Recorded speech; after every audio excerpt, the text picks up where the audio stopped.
You look on here, near the lighthouse, with nearly 70,000. At the Honda starting goalies, both goalies with masks that pay homage to the Patriots. Mike Condon grew up about 20 miles away, a Patriots fan. With the absence of award-winning Carey Price, the spotlight's on him. Tons of family here. Tuukka Rask, 9 wins in his last 13. If he wins today, his team passes Montreal and takes over first in the Atlantic Division. Let's listen.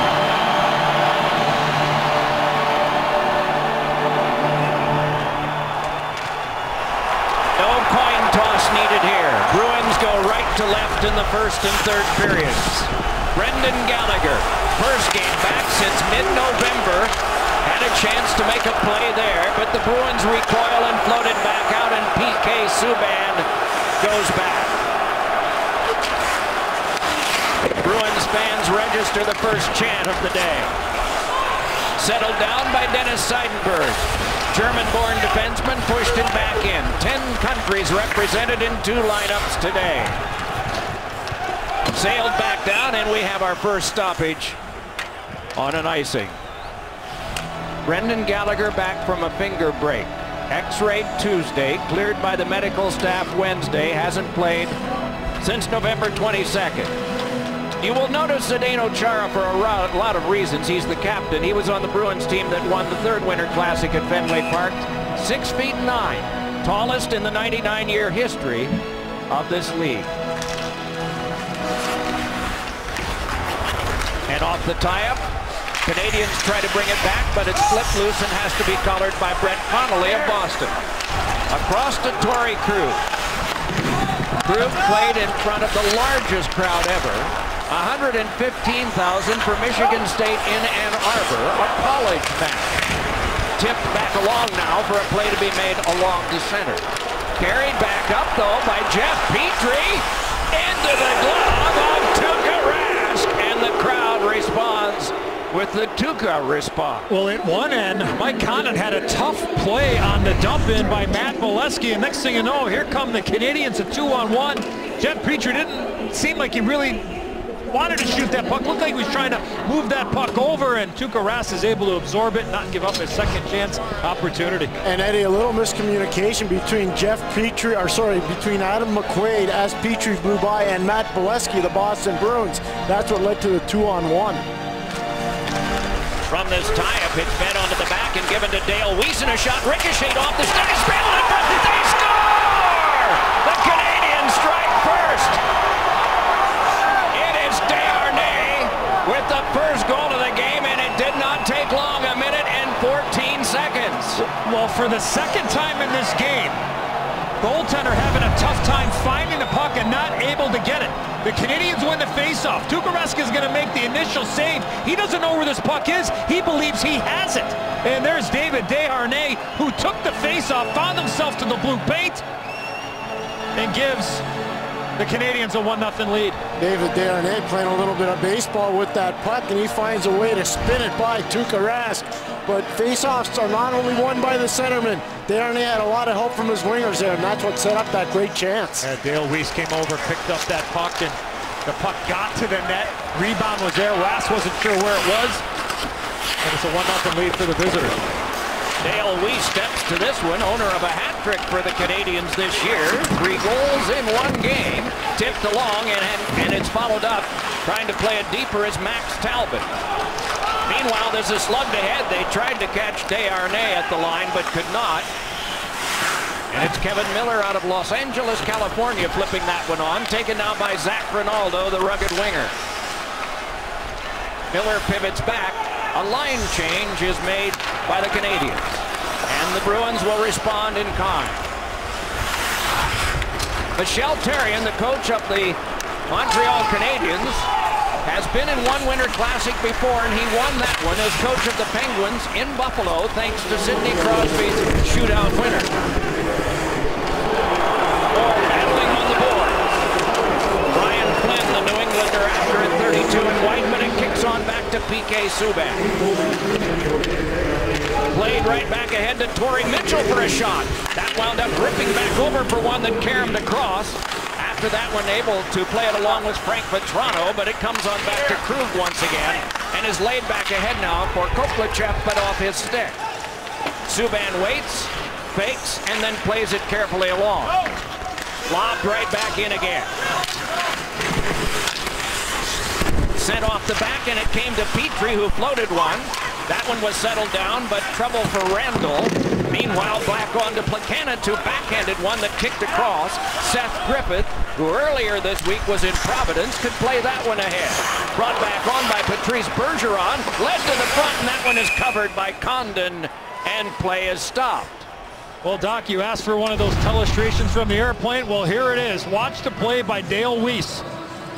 Pierre touched on it, getting help from your wingers, not just the centerman winning the draw. Move the puck, get it back, set face-off play, fire the puck to the net. And you see the reaction to Tuukka Rask. David Desharnais, who won the face-off, got to the blue paint. And I think we heard a lot about that in the coach's speech from Michel Therrien, the head coach of the Canadiens, about pressure and getting pucks and people to the net. Worked along by Louis Eriksson around behind. Quickly a transition. It's chased down by Seidenberg. He's able to cut it off and then twirl around behind away from Daniel Carr. A leaping grab by Markov, but he stepped into, and this one handed on back. It is Chara and then floated ahead. Picked up by Griffith, fed into traffic, and Lars Eller carefully plays it back. Markov might have had a Tom Brady feeling there, being run into as he was trying to release that one. This one is sent back around near Griffith. And a broken stick is out there. Meanwhile, played on for Ryan Spooner, and he's buried. Alexei Yemelin did that, as he often does. That's a lot of stick. That's a Dano Chara stick.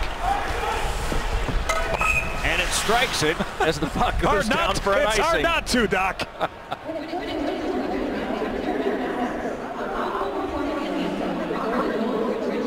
Mike Condon with the Patriots attribution on his mask, but from Holliston, Massachusetts, and Belmont High School. His coach, Kenny Martin, the legendary Kenny Martin, 707 prep school wins.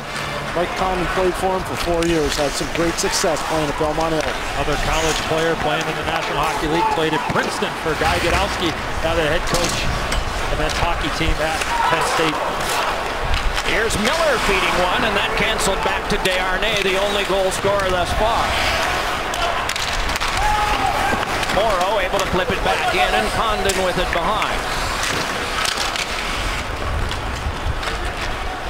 Condon's father, Ted, is a Massachusetts state policeman. His assignment yesterday was to escort the Montreal Canadiens bus. And he had a blast doing it, Doc, when we had a chance to visit with him. He was all gunned up. He wanted to play today. Very proud man. Yep. In the tangle, it's led back by Weiss, sent along and allowed to go by Desharnais, and the Bruins take over in a pass for Ronaldo, run into by Subban. Krug covering, and that one flipped and deflected out of play.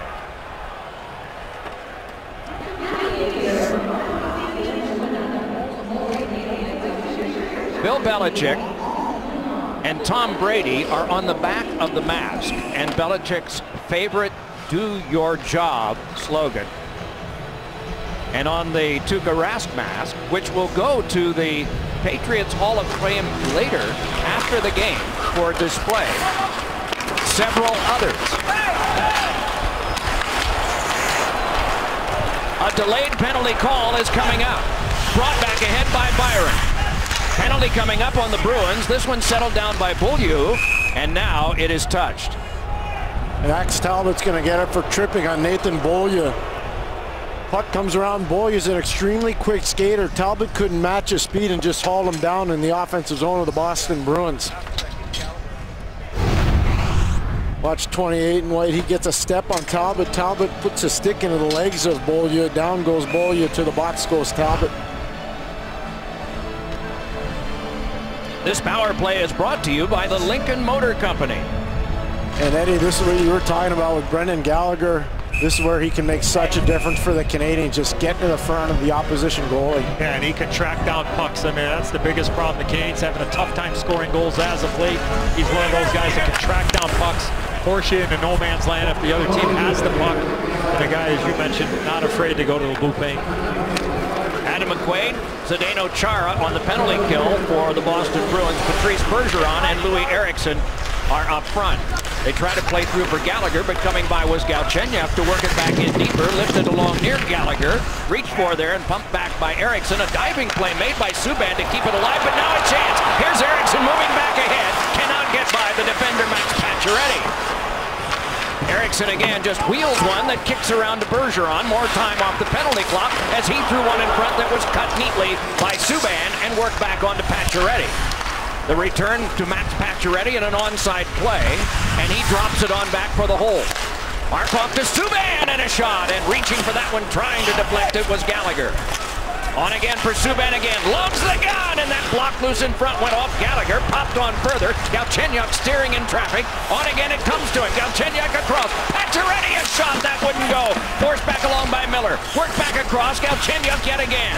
Pivots with it now. Let it back. Drive. Oh, and that one was blocked off by Rask. A stick is broken. Gallagher is without a stick. Hustles back, but that one he cannot use because it's busted, and this is cleared back out by Miller. What wonderful chaos near the Bruins goal. It's the best paced outdoor game I've ever been around, Eddie and Doc. What pace early on here. And just under 7 minutes of it have been played. Rolled around now for the clear back up, and a nice keep by Markov, though it is blocked loose off of Lyndon Ferraro. Lyndon Ferraro reaching in, but that kicked along and has been sent back to Petrie. Petrie finessed it on with some help from Plekanec, who was shoved off by Adam McQuaid. Now Plekanec to Petrie, then on across to Markov. A wrister blocked there by Rask and cleared back down with authority by McQuaid. Boy, no hesitation by the Canadians here this afternoon. Anytime they're getting an opportunity to fire the puck at the net, it's exactly what they're doing.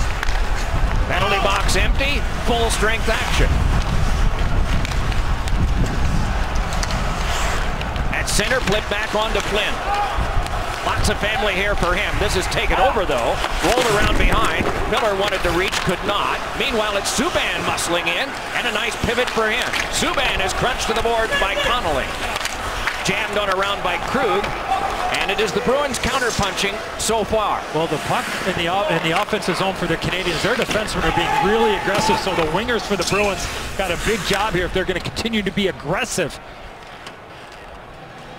The NHL Foundation and Honda have partnered to benefit the Ronald McDonald House Charities. For every shot on goal during today's game, the NHL will contribute $200 toward programs that improve the health and well-being of children. For the NHL Foundation and Honda, the biggest assist happens off the ice, and right now the shots are 5-2 in favor of the Canadians. Sounds like $1,400 to me. And a lot more to come. Here's the big man Chara, led it ahead, off Ferraro and back in.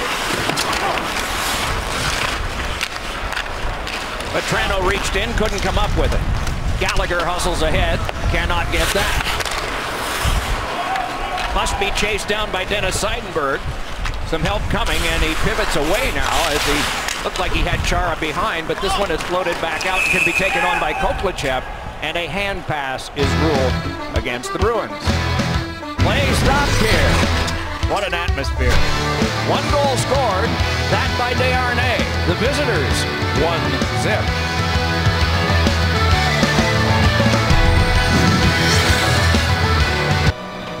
Hey, we've gotten along here so far. We need to hear from the guy that affects all of our immediate futures from the Weather Channel, Jim Cantore. Hey, Doc, last week more people were golfing than were skating, but winter arriving just in time for the Winter Classic here in New England. And now, maybe just a long shot tells us there could be a few flakes by the time they go into the third period. We'll keep an eye on it for you. I'll watch the radar. Oh, that's a tease, is it not?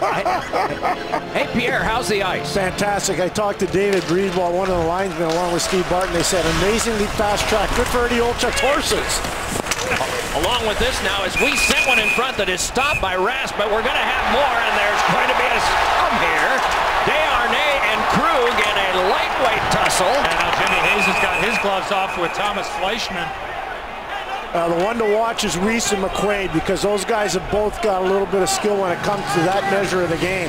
And they're still jawboning in the corner. Kevin Pollock, the referee's coming over. Stop right now, boys. Another set face-off play for the Canadians. They win the draw, and just like on the lone goal of the game, they win the face-off. Dale Weiss gets it. He doesn't shoot it at the net this time. He takes the puck to the net, and the battle in front of the net with Fleischmann and Krug. And this is a gathering of the clans and the shenanigans that started. And those are two guys, McQuaid and Weiss. That's not a foreign concept for either man. McQuaid played in the Ontario Hockey League in Sudbury, Ontario, and Dale Weiss played in a place called Swift Current, Saskatchewan.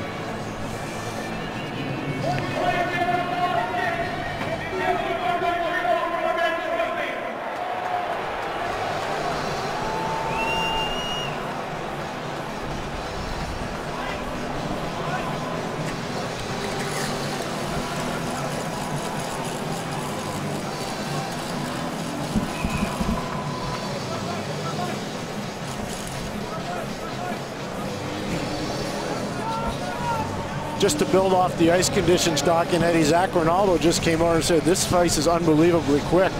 So that's real good news as we go along here. If you had to decide, which team would that be an advantage to, and would it be a big advantage? You know what, Doc? I can tell you the wind's coming from my right. So right now in the first period, no pun intended, the Canadians are getting a little bit of a blow towards the Bruins net because of the pace of the wind that's coming from my right. And you talk about the intensity of this rivalry and the pace of this game. There's an example. David Desharnais going to the front of Tuukka Rask and Torrey Krug trying to plant a seed of doubt in Desharnais' mind. Don't go there ever again. Desharnais is not going to bail out. Here's a kid that was never drafted coming out of Chicoutimi in the Quebec Major Junior League. And it was a great Guy Carbonneau, who was the owner of the team, that talked the Canadians into signing him. And icing is called here. That puck just exploded off the stick of Joe Morrow. He's trying to move the puck up the boards to Matt Bolesky. Seen that a couple of times so far. Puck kind of bouncing a little bit, and Morrow trying to make that pass up the ice. Watch the thing just explode right off his stick. Right before he was going to pass the puck up, you see it go on edge, and that's why he unfortunately was icing the puck. Eddie, do your horses like fast tracks or slow tracks, Eddie? Always fast. Here's Petrie throwing one in front. What a lightning-like glove on that left hand of Tuukka Rask, getting that one. The key is another face-off win for the Canadians. What a stop by Rask. I mean, we're right at ice level. We had a perfect vantage point. Petrie with the real quick shot. Maybe a double deflection there right in front. That's clearly an adjustment that Claude Julien and his staff's going to have to make in terms of face-off play. Rask slowed that, but did not control. Galchenyuk drubbed it along. It's kicked and controlled by Miller. Good work done by Lars Eller. But around it is reached and played further by Morrow. Then off Connolly, but kept alive and spun back in by Markov. Hustling to keep it in is Petrie, but he was not able to do it, and so offside. Let's check in with that New Englander, Jeremy Roenick. Yeah, thanks, Doc. You know, we just saw the battle in front of the net, and there's been a lot of battles in New England in the past, and I got one of those guys that were kind of in that, in a way, the Minutemen. And I got Captain Gamble. Captain, tell us what the Minutemen, how they symbolic here in Gillette Stadium and for the Patriots. Well, freedom and fighting for liberty, and that's kind of important hereabouts.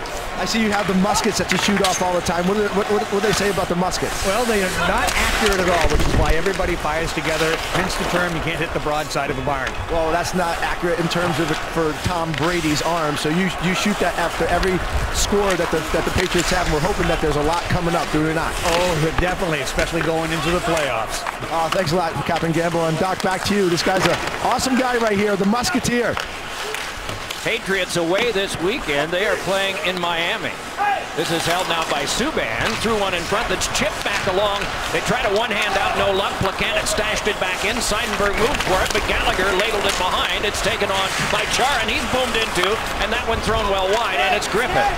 Seth Griffith chugs right back out for the Bruins, who need to get some offense generated near Mike Condon. They've not done much so far.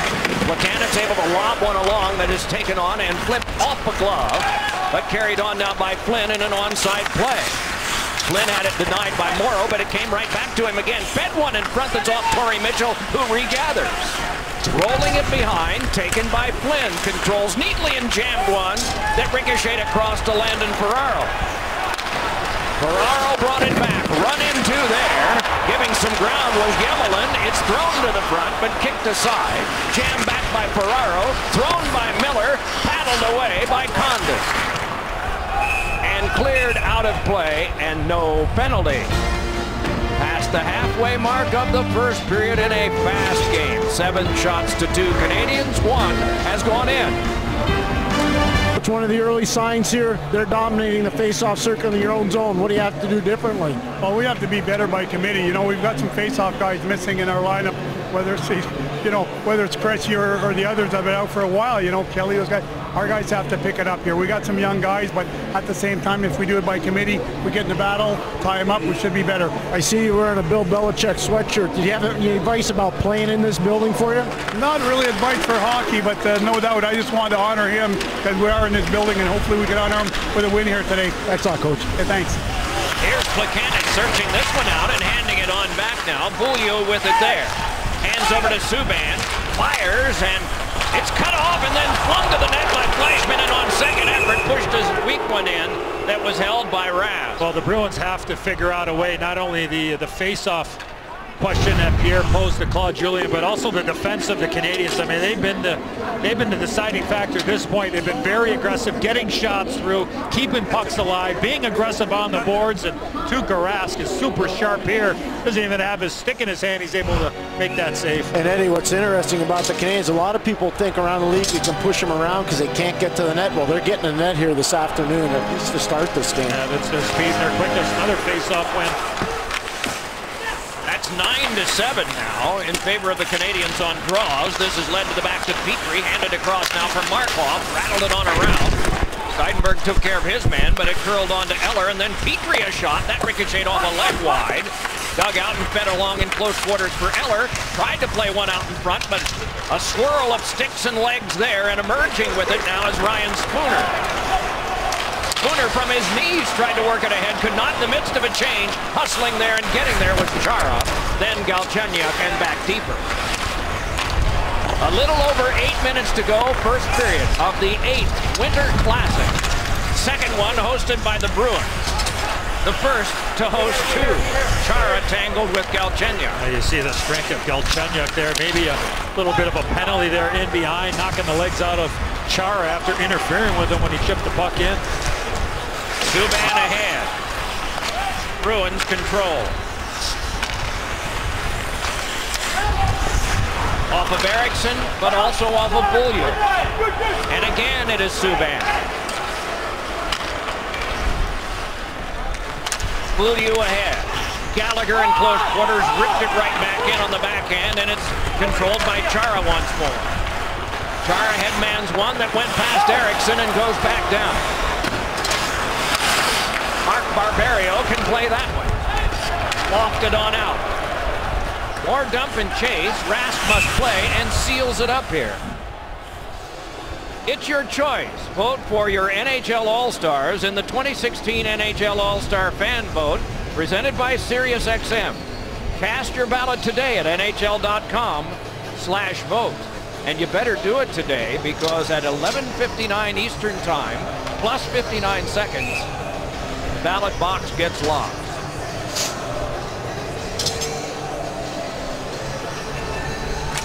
Max Talbot saw that one kick back.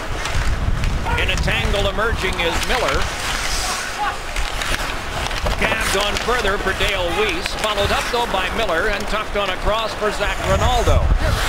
Stepped ahead, rolled it in, hoping Max Talbot could get there. Could not, but Rinaldo eventually could. Sailed up the boards for the Canadians to advance. Tipped back in again by Fleischmann. Retrieved by Krug. Run off by Fleischmann, who tried to center and could not. Settled down and fed for Weiss, and a shot deflected up high. Pops over near Hayes. Hayes gets a wide swath, a big man there. Throws to the smaller man, Krug, who can play it back out and down. There'll be no icing here. 6 1/4 to go in the first period, and Desharnais' early goal is the only one. Rattled right back in again behind Condon. Spooner pushed it across, settled down momentarily, and it can be played right back ahead again. And then Carr was run into. Bolesky did that, the leading hitter on this Boston team, 39 in black. The backhand by Eller went wide. Thrown again along by Petrie. Petrie whirls around behind with it now. Threw one across the net mouth. That is chased down by Galchenyuk, but must be played by Subban. Boy, Petrie had Galchenyuk wide open, but he tries to take that shot. Never a bad play to get the puck to the net, but Galchenyuk was wide open to the left of Rask. 10 shots to 2. Canadian dominance.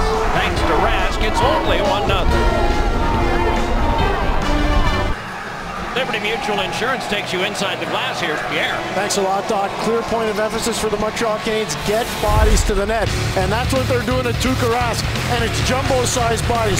Not just one, but 2 bodies at a time. They're trying to get after Rask. They're trying to take away his eyes. They're getting point shots through, as Eddie talked about. And then finally it pays off on a face-off win. Dale Weiss out front, and then David Desharnais, a little baseball in the back of the net. The Bruins are going to have to do a better job clearing the crease. That one goes out of play. Pierre, I was noticing when you were on camera, there were flags moving pretty stiffly in the background.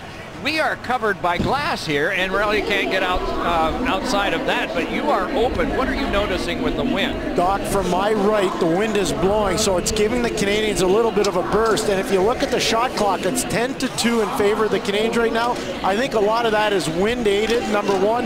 Number two, their defense is doing a great job keeping pucks alive and putting pucks on net. But I think the wind coming from my right, pushing the Canadians up the ice, is helping them here in the first period. Get a couple of bursts here, Doc, as the glass, we're sitting right in the front row here to the right of the penalty box, and sometimes you see the glass start moving by itself. Oh, right into the breadbasket of Rask, a wrister from Beaulieu. I don't notice it as much. You are shielding me with your position. Okay, now what are you trying to say? I am down a few lbs since July of 14, by the way. Remember that he does look good too, Doc. He You gotta does. give him credit. He looks awesome. He sure does. You remember the game at Wrigley Field? 10 goals were scored, and 7 of those came by the team that had the 30-mile-an-hour wind to their back. Yes, wind aided. The one was Pavel Datsyuk. Remember that one? He just scurried right through the defense of the Chicago Blackhawks. Seems to do that whether there's wind or not, right? For the last 5:05 of the first, the Bruins probing for a rare opportunity at the end of the ice to the left. The attack zone that they chose here for periods 1 and 3.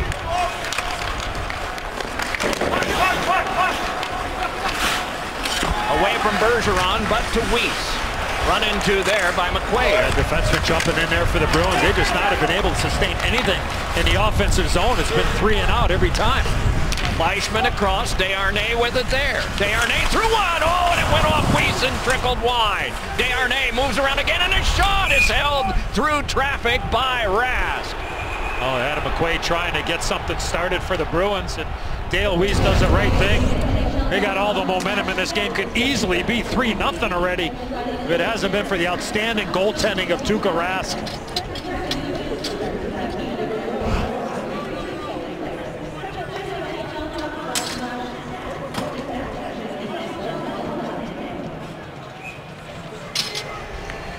Dale Weiss getting a rest at the heated bench. Along with this now comes Seidenberg. Claude Julien coached the very first of the NHL's outdoor games. That was in sub-zero cold in Edmonton. Players were in a hurry for their shifts to end because the bench was heated and the ice was not. There was wind and there was enormous cold. Oh, what a big hit by Matt Bolesky on Andrei Markov as the Canadians were exiting the zone, and then they iced the puck, but Bolesky following up after the big play by McQuaid. And then there's the big hit right on the backside, right around about the 30-yard line as Bolesky puts Markov down. Remember that hit he had on Derek Stepan against the New York Rangers, put Stepan out for a while just on the other side of the ice with the same kind of impact. 6 scoring chances in the game, and none of them to Boston.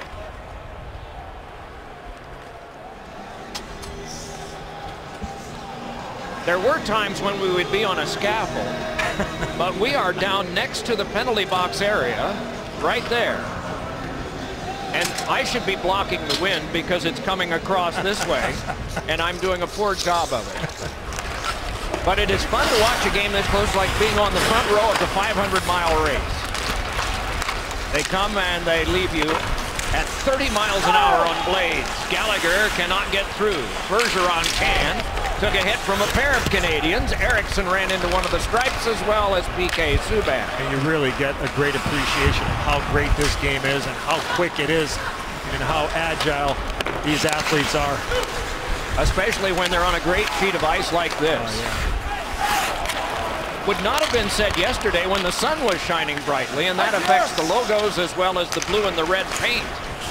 And the boards. Gallagher with a shot, and that geared away and out of play by Tuukka Rask.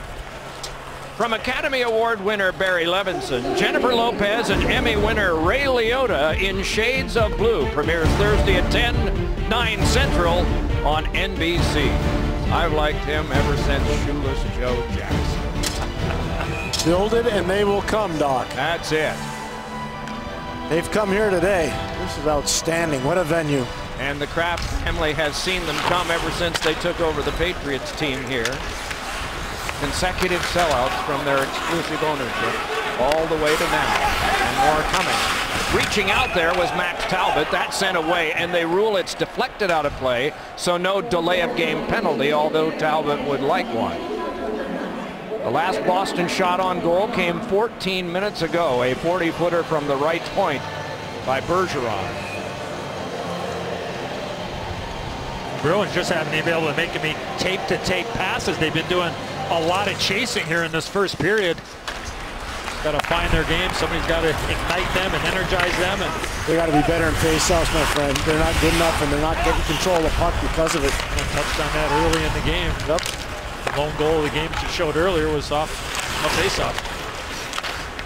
Wristed by Barberio and shrugged down, can be played along by Jimmy Hayes. And then nearly handcuffed the defense of Kevin Miller, but it's brought back ahead now by Joe Morrow and lobbed back in deep. And Hayes is the first one there.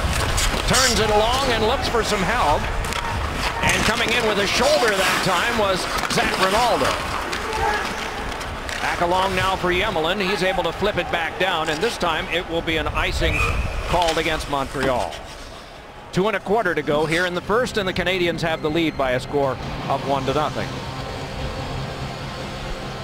I mean, Claude Julien he touched on it with Pierre on that bench interview with no David Krejci. That really solidifies that 1-2 spot with Patrice Bergeron up the middle of the ice. It's an opportunity for somebody else to step up and get a chance to take up that ice. David Krejci missing the second game with an upper body injury. Jonas Kemppainen, another center, his 11th with an upper body. And Chris Kelly, another center with a leg injury, his 26th game. And let's remember Gregory Campbell, who moved on from the Bruins with such an important part of the Merlot line with Sean Thornton and Danny Payet. Gregory Campbell now playing for John Tortorella in Columbus. That used to be the big calling card for the Bruins, their depth at center and their ability to win faceoffs. It's been depleted because of injury and defection. Dragging it free is Bolesky, and a backhander fought off, and a rebound in there, and the way was Condon. Sent to the front, but it's grabbed off and kept alive by Connolly. Back behind, Spooner ridden off, puck came to the front, and Condon got his glove down on that one. Oh, we talked about the face-off ability of the Canadians. How about the Bruins? That's Ryan Spooner right there. And watch the help here from Matt Bolesky. Just not an individual stat, it's a team stat. And he wins the battle. And what does he do? Just get the puck to the net, force the Canadians to defend.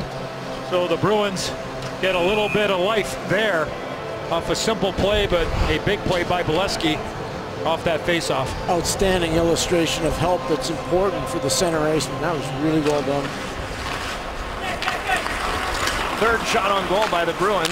15 minutes between shots. We report, you decide. Mitchell around behind.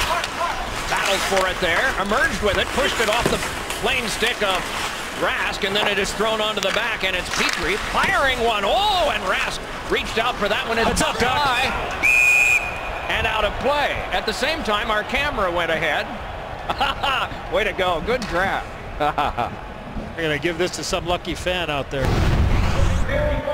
I'll be right back, Doc. I'm going to go give it to a fan, all right? Well, Adam McQuaid's going to get a delay of game right there. He got into the midsection, knocked it down, and he's going to sit in the box just to the left of Doc Emmerich. See him get in the midsection, punches over. He knows he's in a dangerous spot and just trying to get it away from danger. He does. He puts it up and over the glass. And Eddie Olczyk doing his Boy Scout duty, putting the puck under the stands for the fans. Well done, Eddie. Yeah, the front row has a hockey team in it, and he is making the presentation right now as the Canadians shift to the power play. That's outstanding. Off this tie-up, it came along to Subban, walked over and faked the drive, got it on to Galchenyuk. Gallagher standing right in front of Tuukka Rask, getting that good position he's known for. Now he feels off. It's Pacioretty giving it on to Galchenyuk. Pacioretty twisted one that blocked aside by Rask, worked on by Galchenyuk, around behind Pacioretty, rolled it on further, Desharnais. Desharnais back for Pacioretty, allows it to go to Gallagher, ripped it on around for Galchenyuk, and he holds. Threw it across, and it's forced it away by Miller, played by Desharnais, back to Subban, faked the drive. One-timer was manned on by Galchenyuk. He holds again in the final minute of play of the first period. 1-0 Canadians, trying for two, but it's poked along. Eriksson wants to get to that, but instead, it's sent back very quickly by Subban and walked back in by Galchenyuk. Then it's Gallagher ripping it on around. It curls all the way back up for Pacioretty. Sent it behind, and Chara took over there. Got it lost for a moment. Pacioretty able to play it around behind again to Galchenyuk. Gallagher roughed up a little bit from behind by Chara. Meanwhile, it's back now for Subban. Floated one off the stick of Eriksson to Galchenyuk. Worked it back in deep, and they will change positions. Pacioretty angling it back, and Subban will hold. 18 to go in the period, 45 in the power play. Back to Pacioretty. Drive! Save made by Rask. He's able to cover, and Gallagher nudged his way into him, and now a disagreement.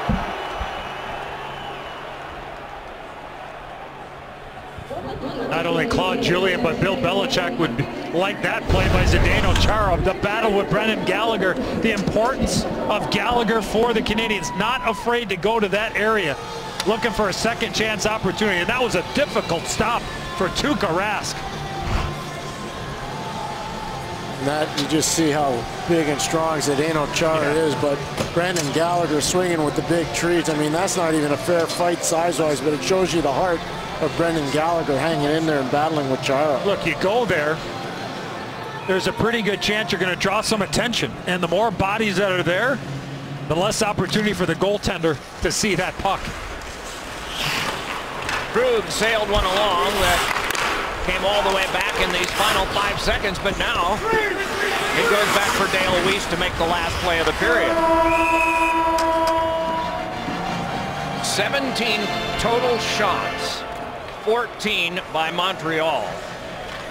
And Desharnais had the only goal, and that a long time ago.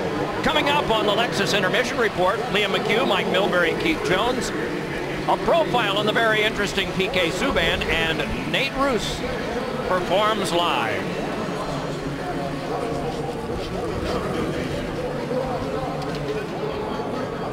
Pierre McGuire, Max Talbot. Thanks very much, Doc. This is your third outdoor game, Max. What's the experience been like here in Foxborough? It's been good. I mean, it's not the first period we'd like to have, obviously, but the setup is amazing, and it's fun to take part of these games. What have the Canadians done to you that have frustrated your team through the first 20 minutes? They've been better on draws. That's where it starts. So they start with the puck, and after that, they've been faster on races to the puck, and you know, they're outworking us right now, and that can happen. Thanks for doing this, Max. We'll see you for the next 40 minutes. Thanks, Jeff. Doc. Little different with Jimmy Hayes on the wing. Center James Van Riemsdyk and Braden Shen at Citizens Bank. But here it's 1-0 Montreal.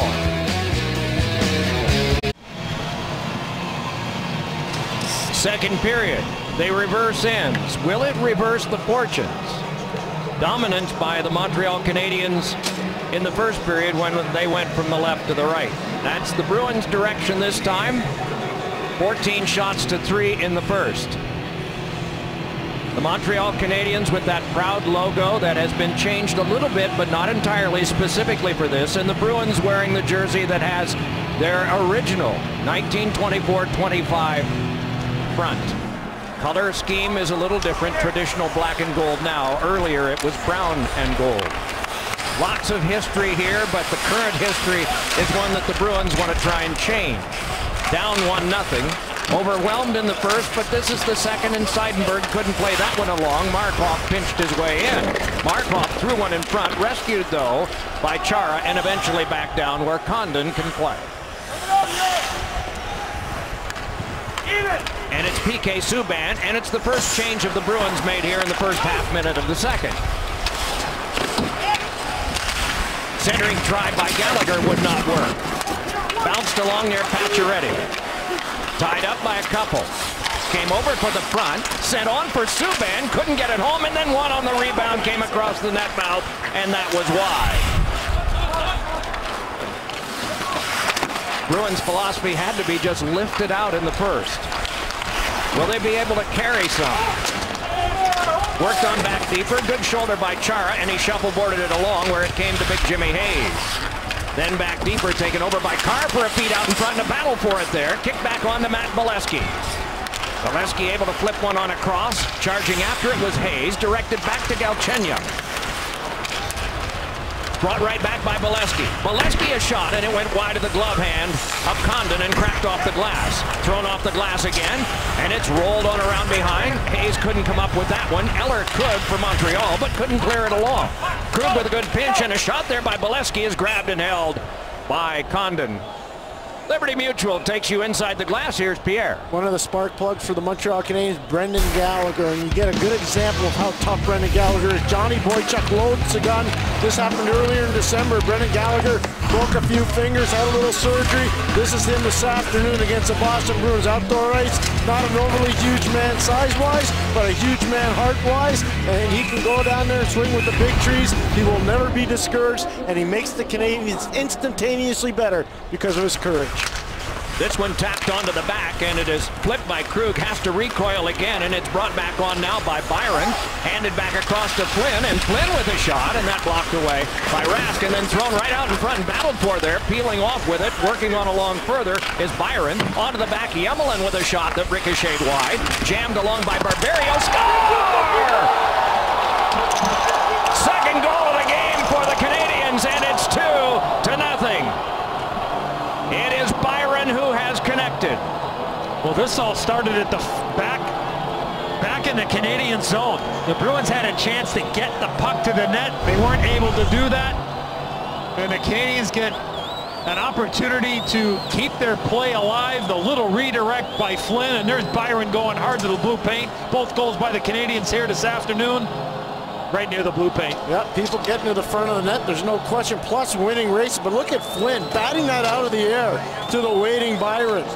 I mean, that is a skillful play, and what a job getting to the net by Paul Byron, who's picked up on waivers from the Calgary Flames. That's one thing General Manager Mark Bergevin's been able to do, is he's really helped his bottom six of his team. Flynn, Byron, players like that. Or Mitchell. Yeah, you can debate the signing of Alexander Semin, which I think everybody kind of figured wasn't going to work out. Zach Kassian did not work out, but these guys have played really well under Michel Therrien. So now what for the Boston team that is down 2-0? More battling, but back in their own end again. Around it comes for the turn, but it went on through. Couldn't be handled by Vetrano. Canned by Subban. On for Weiss, and that wouldn't go. Drive, and that one was blocked aside. Another try by Subban. Bombs away right now. Trying to rag free was Weiss, and a save made by Rask. Onto the back, Mudio. Over to Subban. Sent it in deep. Weiss a shot, and it ricocheted off the pipe. Onto the back, Subban again. Drive, and a big cluster of players that ricocheted loose. There'll be a penalty coming up. A cross-check has been signaled. It is all offense again this period at the start for the Canadiens after the Bruins were able to get at least a couple of shots on goal, and Kevin Miller heads to the box. Oh, a cross-checking penalty coming up on Miller, and the opportunity for Dale Weiss. The chance off the elbow. But all Montreal right now, another terrific save from Tuukka Rask. And there's the penalty. Dale Weiss posting up in the slot, and Kevin Miller from behind out of the University of Vermont cross-checks him, puts him down. Another power play from Montreal. Game of keep boy that last shift. Was it ever? Chara clears it back down. Scoring chances in the game. Montreal 11, and the Bruins are still here in the second period looking for the first scoring chance. It is Subban able to escape Bergeron and drop it on back. Galchenyuk able to nicely gain the zone. Pivots off, rattles it around. Waiting was Gallagher, gloved it down, tried to play it back, but it's knifed back down, and so help must come from Condon, who decides Plekanec can handle this himself. Early stages, second period, Winter Classic from Foxborough, Massachusetts. Good conditions for hockey today. Brought back ahead now for Galchenyuk to work back over. Gallagher rifled it on across. Pacioretty was there as well. Got it on back to Subban, twitched it on, and this is handled again and sent out in front. Oh, and a chance there for Pacioretty on a nice feed from Plekanec. Then Galchenyuk once more. Drive by Subban, and that directed wide by the defense of McQuaid. Around it comes once more for the hold in the bank on back to Subban. Steps along and feeds it further. Plekanec is there. Subban again. Shoots one, and that wouldn't go. Ricocheted back with the help of Galchenyuk. It's Subban with it again. Knifed out of the air by Landon Ferraro, and it comes on back where Talbot is able to punch it further and go after it. Subban closes him off and tumbles down to the ice. To the last half minute of this power play. Plekanec able to charge ahead. He's got Weiss on his left as he gains the zone and works to his right for Fleischmann. Run into there and taken to the glass by Krug. Peeling off with it is Weiss. Hands to the back again, and it comes on across now for Markov to give to Petrie. Then across, Desharnais shot, and that rattled up high. Poked on around again, and moving with it is Markov. Penalty time is up as of now. Brought right back ahead, and it is thrown, but blocked around behind, and Petrie can take over there. Bolesky up with it. Can't get around in front. Weiss played it further. Petrie came up with it. Bruins were able to kill that penalty off. Desharnais was able to march ahead and drop onto Weiss. Here's Dale Weiss with a shot. Getting a piece of that was Rask.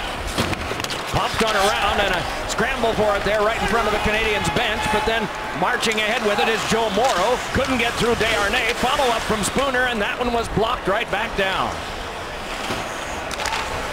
Nearly 5.5 played here in the second. Bruins trying to recoil here as Eriksson worked it back in deep, and moving along with it is Torrey Mitchell. Mitchell's pass is on the money to Byron, sized up there by McQuaid. Byron dropped it on. Circling was Flynn. That one knifed on down, and a ripper of a shot to the front, and then bumped into by Byron was Rask. Meanwhile, Yemelin sees this go past him, and Connolly goes foisting in. He and Barberio battled there. The puck came right back across and was yanked on by Flynn. Could not be dragged by Byron. Worked back deeper and fed to the front of the net where it's foisted away by Yemelin and back out. Sent back down by Mitchell. No icing called here. More Canadians spill over the boards in a line change. And back down, and there is an icing this time. The NHL All-Star Weekend heads to Nashville, where hockey meets honky-tonk. Biggest names and the baddest skills compete in the 2016 Honda NHL All-Star Weekend.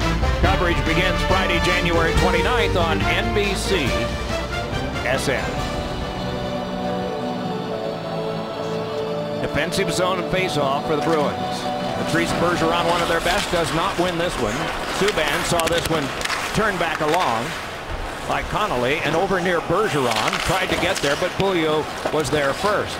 So it's Seidenberg on back, and he takes Lars Eller with him as they both try to get the puck. Close quarters, Eller jousting with Seidenberg, who goes down. Meanwhile, it kicked on along in traffic, and we get a stoppage of play here in the second period, and a penalty has been called. Power play coming up here from Foxborough, 2-0 Montreal.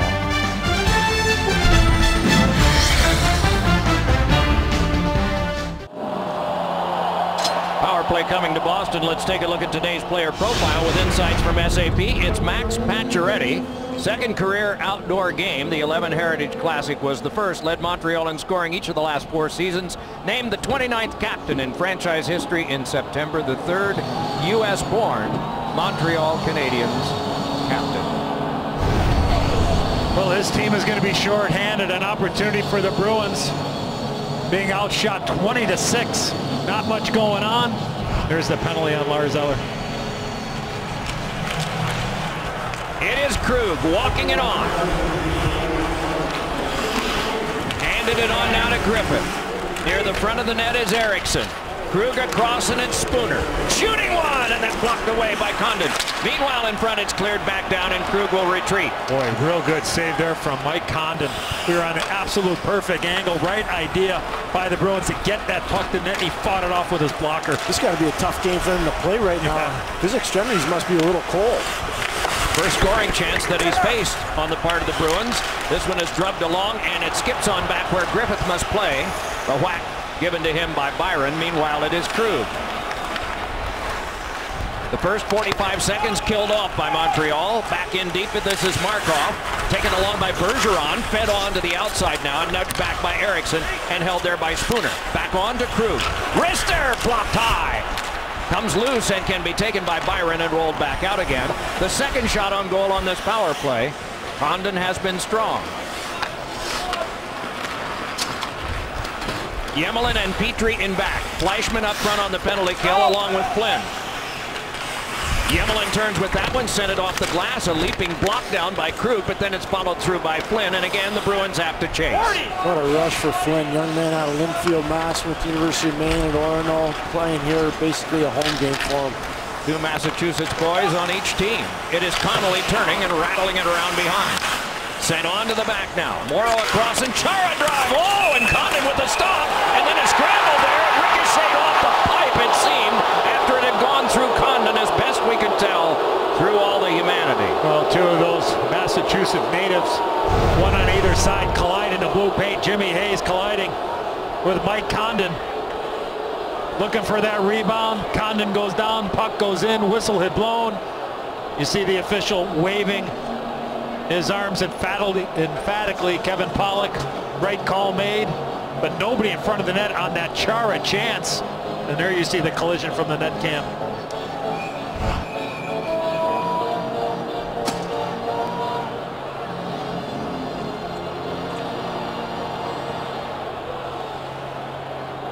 See Kevin Pollock and Wes McCauley over with Dave Keon Jr.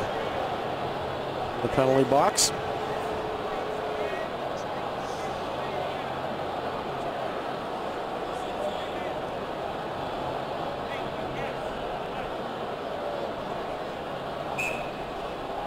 Whistle is not reviewable. And so the play will go on. Even a failed power play, and there's still 23 seconds to go in it, can bring confidence, and it's something that the Bruins have desperately needed to get something generated even on the man advantage. And it's brought back up now by PK Subban, who gains the zone. Across for a slam by Pacioretty. That would not go. Oh, what a crunch there by Pacioretty, and Connolly, shaken up on the play, remains out there right now, 14 in black. And now he gets to the bench and is replaced. Max Talbot hops over the boards. Meanwhile, this one is punched back in. Markov is there. Full strength action. Second period, middle stages, 2-0 in favor of Montreal. We hope you're enjoying the Winter Classic from Foxborough, Massachusetts. Talbot steps to this one, tried to play it through, stalemated by Subban. Right back they go at one another again. Up near Hayes, coming by authoritatively that time was Seidenberg. Around behind now, it was an attempted centering toss that came from Talbot, but it is floated back down. And will it be an icing on this play? No. Play continues now, and the Bruins advance it on, and Kevin Miller forced back. Good forecheck engineered by Lars Eller. This one sent back down and will go for an icing this time. Jeremy Roenick proving now that it's not exclusively Boston. Well, there's no question that some of the fans that have brazen the fans, the elements. I got Dan and Brenda that came down with their crew from Montreal. How cool is this atmosphere for you guys being down here? It's a great atmosphere. It's a lot of fun, and the Bruins fans have actually been okay. Oh, okay, Brenda. Have they really been okay? What about these fans here? Oh, well, aside from the exchange rate, the half fans are great. We don't like the Boston team on the ice, but Boston is a great city. It sure is a great city, but it's rowdy up here. You can see our viewpoint. They have one of the best views, but it is definitely the nosebleeds. Back to you. It's pretty cool up here. In more ways than one, especially with the breezes blowing. Around to the outside, this is taken by Galchenyuk, got it to Yemelin. Yemelin a shot, and it's geared away by Rask, and it hops out of play. A house divided, but predominantly black and gold. Looking for something to cheer about, trailing by 2.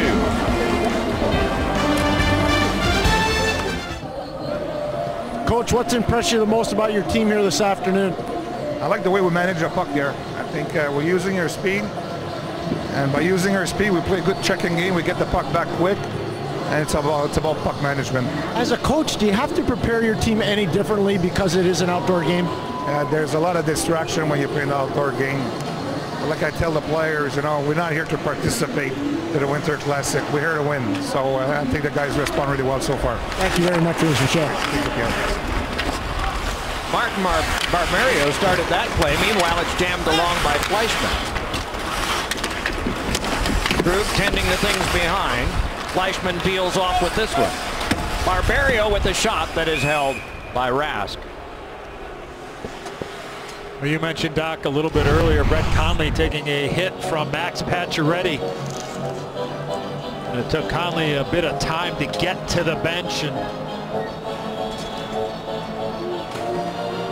getting looked at, and a little bag of ice on that left hand.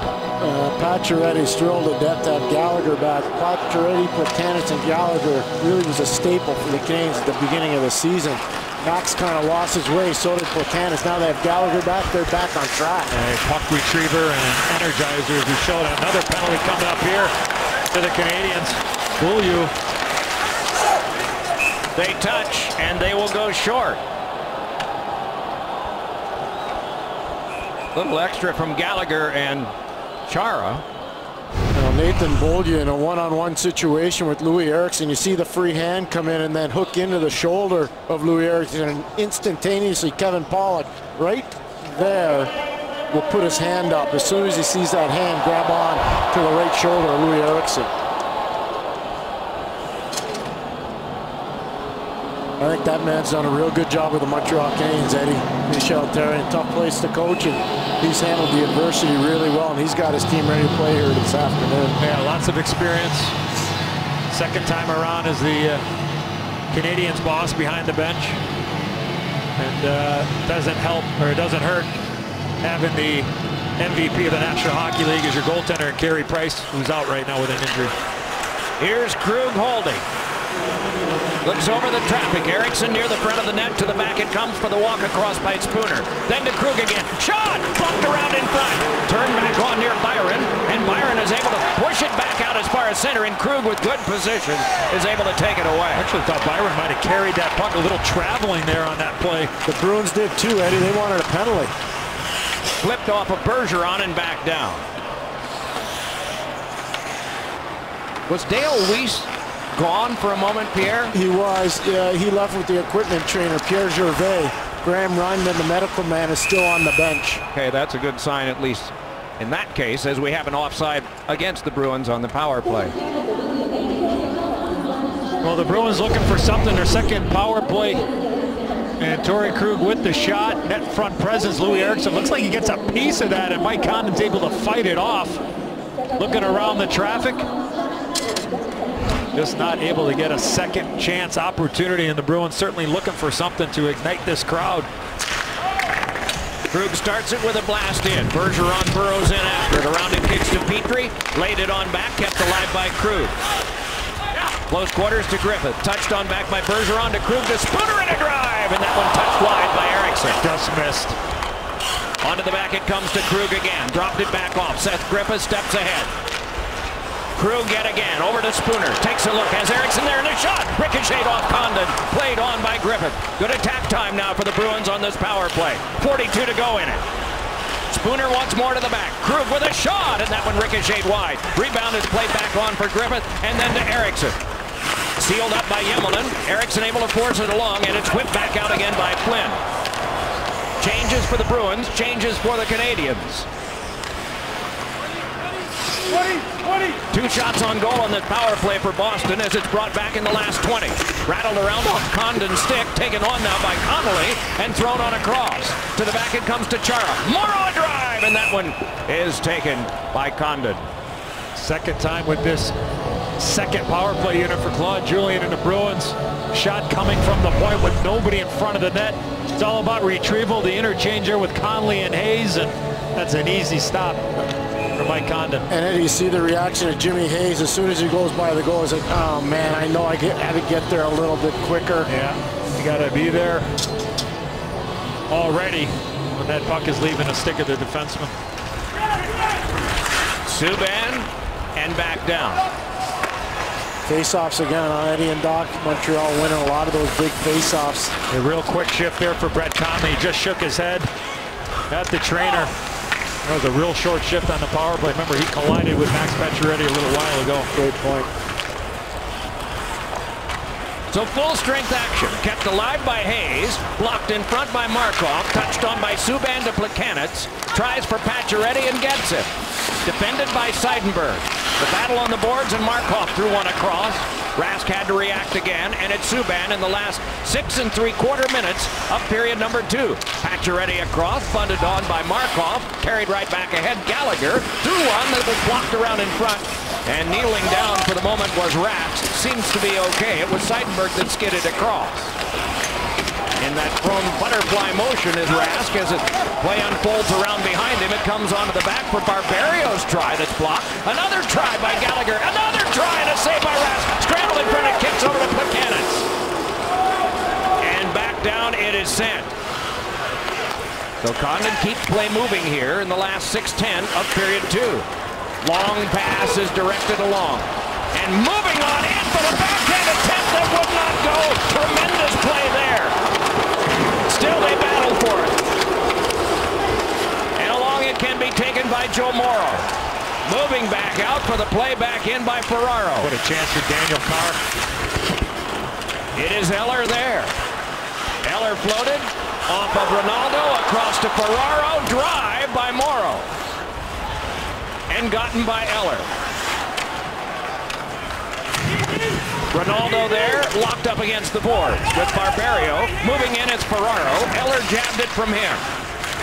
Oh, Yemmelin with quite a skewer there on Koklachek. Yeah, push here by the Bruins. Yep. It is Ronaldo behind, tried to stash it in, no luck. It comes on back to Krug. Drive, deflected and skittered wide. No stick for Carr, broken on the shot block. And cleared out of play and no penalty. 5 1/4 to go in the second. It was Carr. It was Rask. 2-0 Montreal.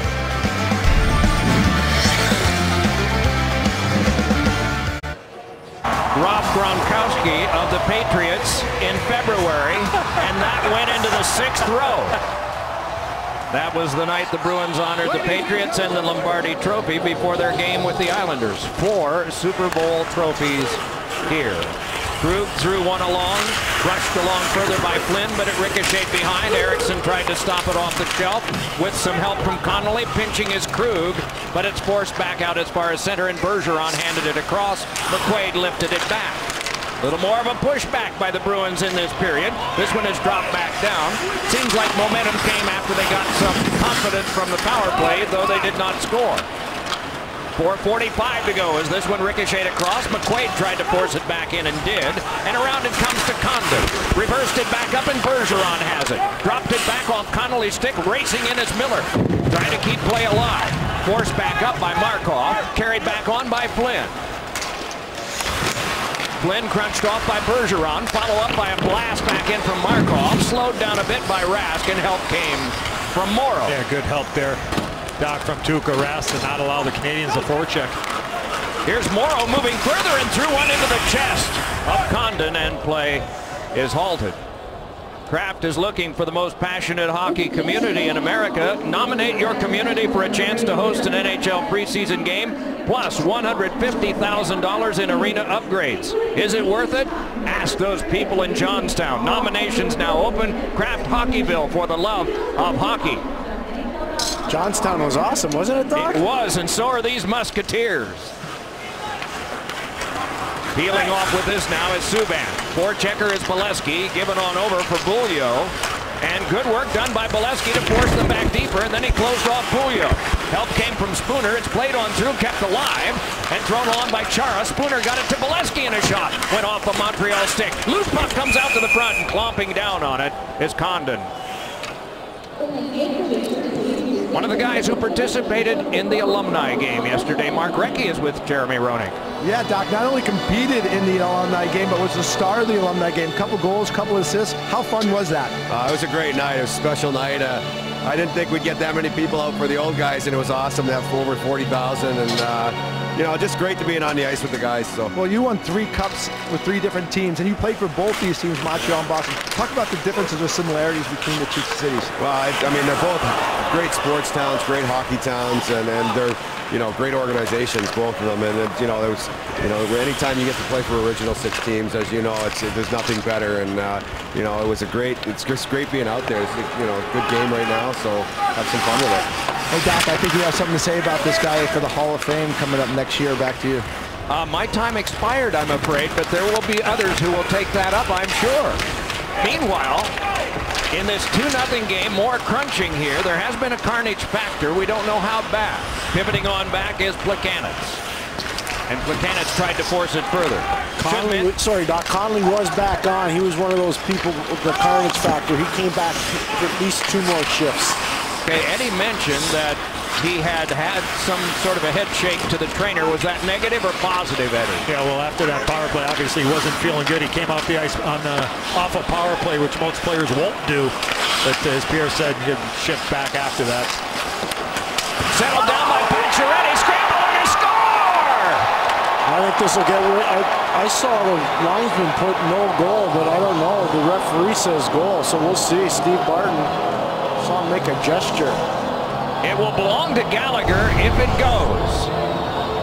And it will be 3-0. And from our vantage point, it looked like it was should say well below the crossbar, but below the height of the crossbar. What about the play Pacioretty makes? Is his stick below his shoulder right there?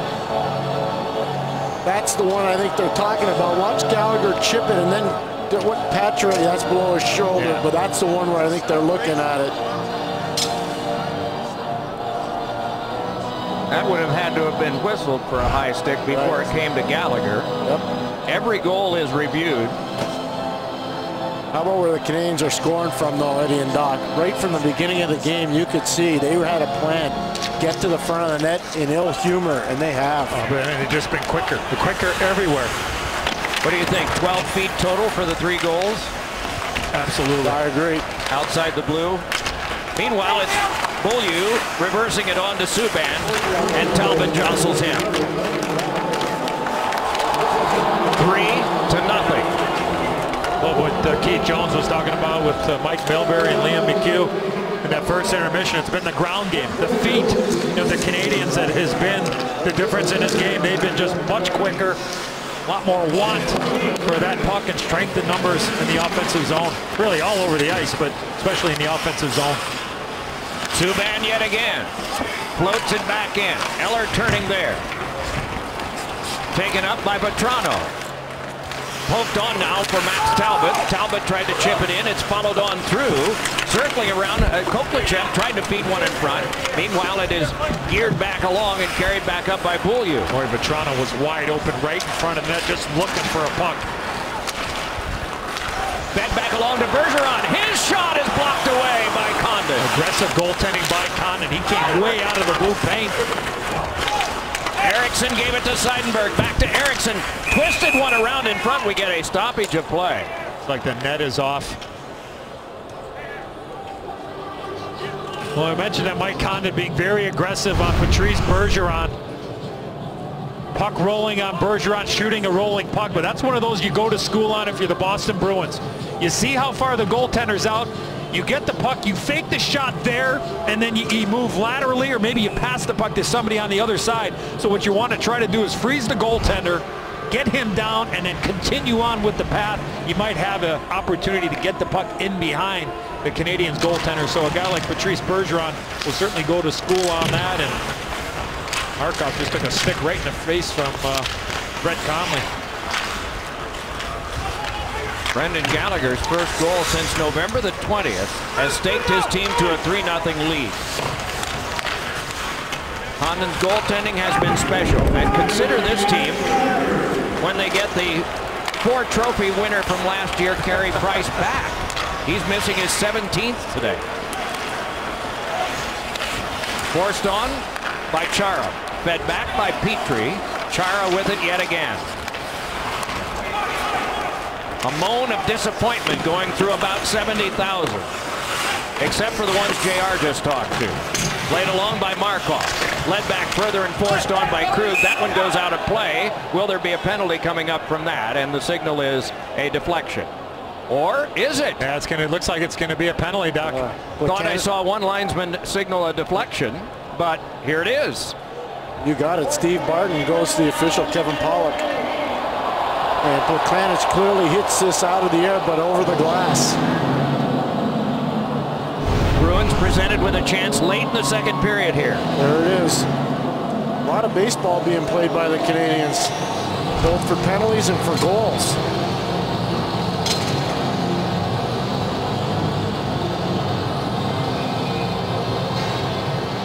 The handbook says last minute or first minute of a period to get a goal. In this game, down by 3. Huge if it can happen for Boston in 29.5 seconds. And Chara. Krug. Blocked by Subban. Shaken up, but back to his feet. Looked like he was shaking a hand. Meanwhile, back ahead comes Krug again. Winding his way along and dishing it in is Spooner. Back behind, it's forced along in close quarters. Condon had trouble there, and here's Spooner. Oh, and what a glove save is made by Condon. Our vantage point, there was a wide open net, and if Ryan Spooner's able to shoot this puck right away, he's got himself a goal, but he just got it, settled it down, and look at the trapper of Mike Condon. What a stop. Talking about a goal line stance at Gillette Stadium. Incredible stop. But Spooner not one-timing that puck. 1/10 of a second. And that's the horn, and that's 2.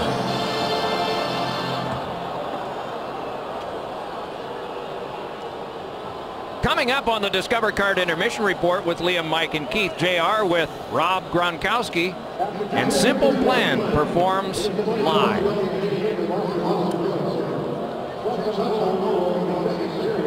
Torrey Mitchell of the Canadiens with Pierre.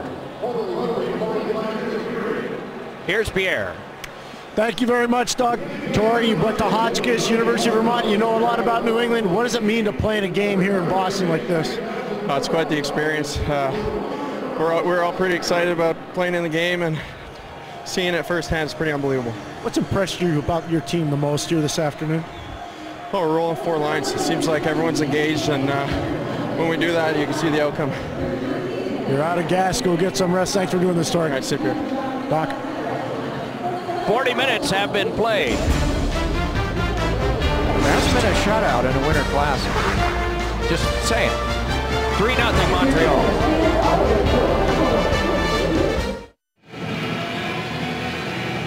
Third period about to start. The Canadians coming back onto the ice, but we understand they are one short, Pierre. They are. Dale Weiss will not be returning, and in the second period, I thought I saw, and I know I saw, after this hit, Dale Weiss walked to the room, but it was with Pierre Gervais, the equipment manager, not the trainer, Graham Reinben. Dale Weiss clearly not feeling right, and I spoke with a member of the Canadiens hierarchy who said Dale Weiss will not return, and that came either from the cross-check from Kevin Miller, or when he landed, he ran into Landon Ferraro. So for Michel Therrien, a little line juggling, Eddie and Doc. We've talked statistically about the shots because there were so few for the Bruins. They will have the power play to start with, but they actually outshot the Canadiens 14-11. Some of that came on power plays and some from the confidence that seemed to have built from the first of their power plays, though they haven't scored yet. So 1 minute and 31. Krug and Griffith. Erickson up front with Bergeron and Spooner. Spooner with that great chance that was grabbed off by Conlon with just 1/10 of a second to go in the second period. Torrey Mitchell, a part of the penalty-killing unit. Byron, who scored a goal, is also part of it. Breaking in, and Spooner, the backhander wouldn't go. Great stick by Subban. Kept alive and worked along by Krug, but then spun back down the ice. More changes for Montreal. 2 shots on goal for the Bruins on this power play. Remember, Spooner's the guy that had that chance late, as late as you can get in a period. Spooner tapped that one along. Able to roll it around behind, but then it is just thrown back down again by Fleischmann. To the last 40. Sorry, Doc, and then he comes close there, as Pierre mentioned, a good stick from PK Subban, but Spooner's got a little jump in his step. Hayes, Bolesky, Chara, a part of this power play with Krug and also Connolly. Fleischmann and Connolly tie. Yemelin there as well. Sparring continues, and it's Fleischmann up the boards, able to nudge one along, and Flynn is able to make them chase again to the last 18. Zdeno Chara connects ahead, and Bolesky able to fly it back in. Back in to get it is Connolly. He's there first. Pacioretty with the reach on him. It's stoked on back to Chara, who can bring it. Waits and then passes along. Connolly yet again, and a shot blocked away. That time by Condon. Work back out in front off Condon again. Work back to the point. Chara tried to poke it along, could not. Second effort, popped it on back. Markov got it, sent it behind to Subban. Full strength action here early in the third period. And Subban, smoked out from behind, now circles on back yet again and weaves his way behind once more.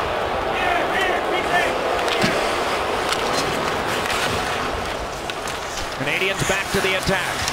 They have won 2 of the 3 games played already this season from Boston, 1 in each city. But the Bruins prevailed in the last one in Montreal last month. Ripped on around now by Barberio. Trying to play it further and getting part way was McQuaid with that. Barberio convenes, but then it's whacked back out again by Gallagher and taken back on. Working was Carr, but it's taken on by Vetrano, and he shifts from defense to offense, gives to Seidenberg, and Seidenberg ahead. Went off of Ronaldo, and he must kill some time at center for everyone to get back on side. Carr run into right in front of Pierre, sticks all around. Let's update our weather right now with Jim Cantore. Hey, Doc, we all know this snow is for effect, right? But what if I told you I'm looking at the radar, there's actually a little bit of flurry activity starting to show up now. Boy, wouldn't that make a difference to this crowd and through here if we could get some real stuff falling from the sky. Also, I'll let Pierre confirm or deny this. Looks like the winds have settled down just a little bit and are not as much of a factor. Okay, Pierre? Totally agree with Jim. The winds have definitely settled down, and there's no wind advantage for either team right now. A moistened finger in the air by Pierre to confirm what all the radar says. Way to go. You 2 guys are a good team. Worked along now by Ferraro, taken on by Bergeron. Onto the back it comes for a shot by Miller, and that one is held by Condon. Jeremy Roenick, where are you? Hey, Doc. Well, listen, unlike the big stars, we got the little stars that were playing on the ice here in front of 65,000 people. We got Owen, Danny, Declan, Tyler. How much fun did you have out here today? A lot. It was awesome. Yeah, does being out here want you to become a professional hockey player even more? A lot more. Was it nerve-wracking playing in front of 65,000 people? What was your favorite part, Danny? Scoring the goals was awesome. Now, you guys are the Bruins. Did you guys beat the Canadians? Because they're not beating them out there. No, I wasn't keeping score. You were keeping score? You just I said I wasn't playing. I wasn't keeping score. I was just trying to score goals. Okay, well, that's it. They scored a lot of goals out here, Doc, and they had a lot of fun. Our future NHL stars right here. Those are the fun times, aren't they? They can use them right now. The big Bruins could use the little Bruins. Seidenberg across in a drive, and that was blocked away by Gallagher. Limping a little bit. Meanwhile, this hopped around behind and shoved off was Eriksson. It's punched back out again by Pacioretty and goes down for an icing. So back it will come near Condon. January 1st, Jeff Carter, Jerry Hart, Bobby Holik, Gary Holt, Dave Silk, Devin Setaguchi, Phil Roberto, Dave Hunter, Kenya Remchuk, C.J. Young, Merrill Davis, the Olympic gold medalist, a Red Wings fan, Paul Revere, Betsy Ross, among those born the first day of a new year. And if any of you are, happy birthday to you. All those horses out there too, Doc. That's right. And Sam Flood II. Meanwhile, here's Pacioretty, but there was McQuaid, and on now to Bolesky. And back in deep, and after it is Jimmy Hayes. Hayes with 8 goals this year. Around behind it can be worked. To the outside, it is sent to the back. McQuaid, a shot. Score!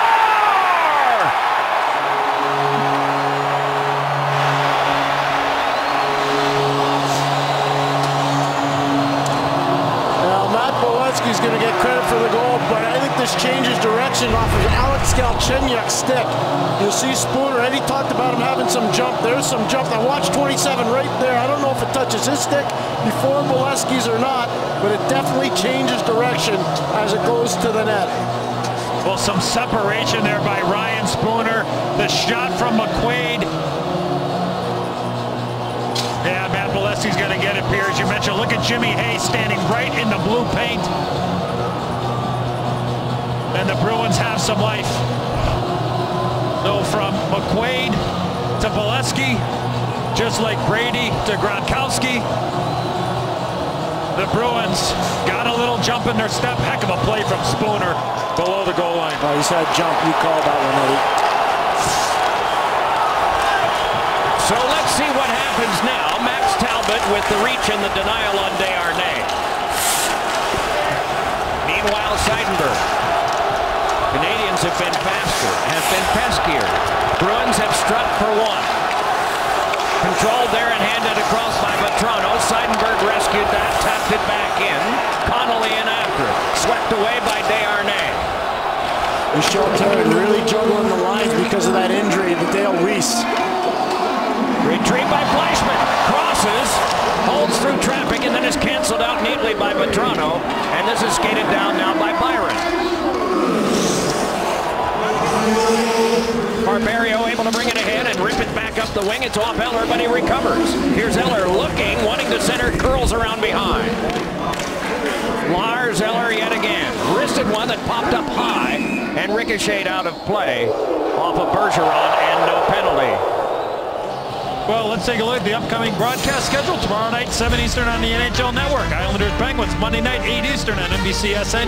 Kings and Avs, and Wednesday night rivalry will be in Chicago for the Penguins and the Blackhawks. Got a lot of people watching.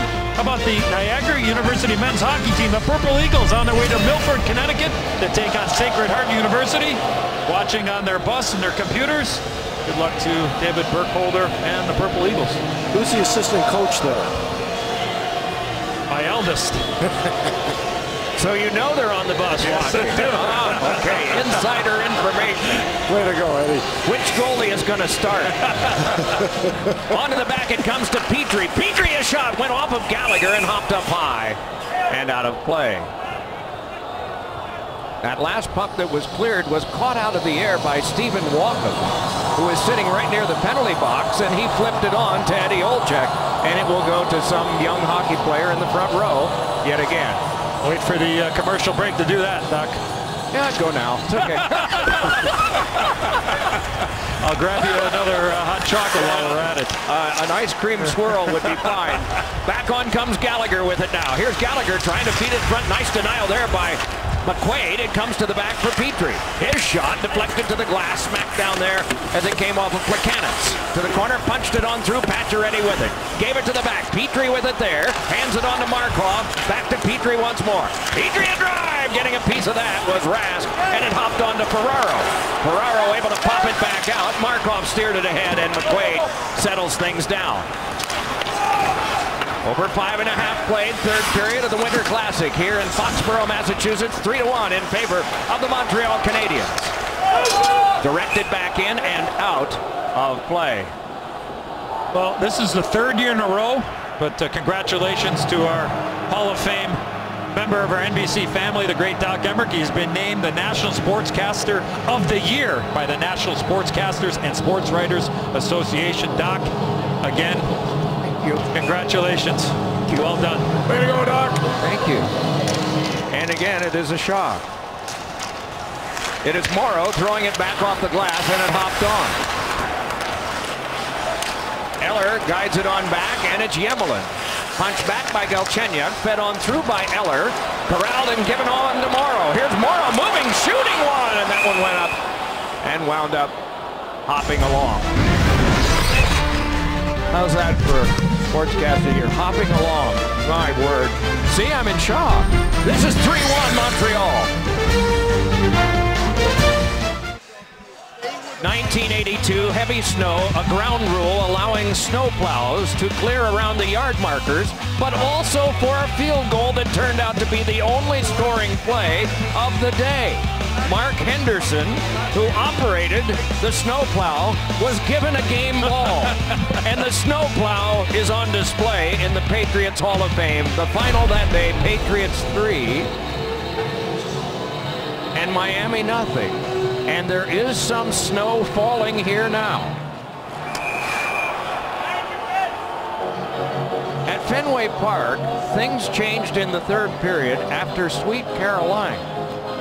Don't know if it's in the plans, but maybe the snow is a substitute because it did not snow that day. Pick up a little steam, just like Jim Cantore told us that be a chance of some flurries, and it's coming down. It is Connolly. Fed along for the chop back down by Fleischmann. Not a bad play to take the icing, at least to take a little of the steam out of the Bruins. Got to make sure that puck gets out if you're the Canadiens right now, because the Bruins have some momentum. Watch every NHL game live online on mobile, tablet, and now on connected TVs with NBC Sports Live Extra. Download the app or go to NBCSports.com/Live Extra and watch the biggest events anytime, anywhere. Bruins need one of those field goals. But it could come in a quick strike of a pair, and they've started to show now that they're capable of doing that. And there's a save by Collins, scrambling for the battle for it there. Big pile up of rugby scrum at the front of the net, and somewhere under all of that is the puck.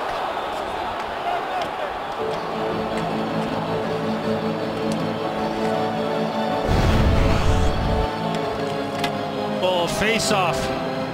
Beautiful play there from Max Talbot. That puck changes direction. I believe it goes off the stick of Matt Bolesky, and Condon makes a really good save, and then all of a sudden the puck is loose at about the 10-yard line, and everybody's just trying to find a way for the Bruins to put it into the net or the Canadiens to keep it out.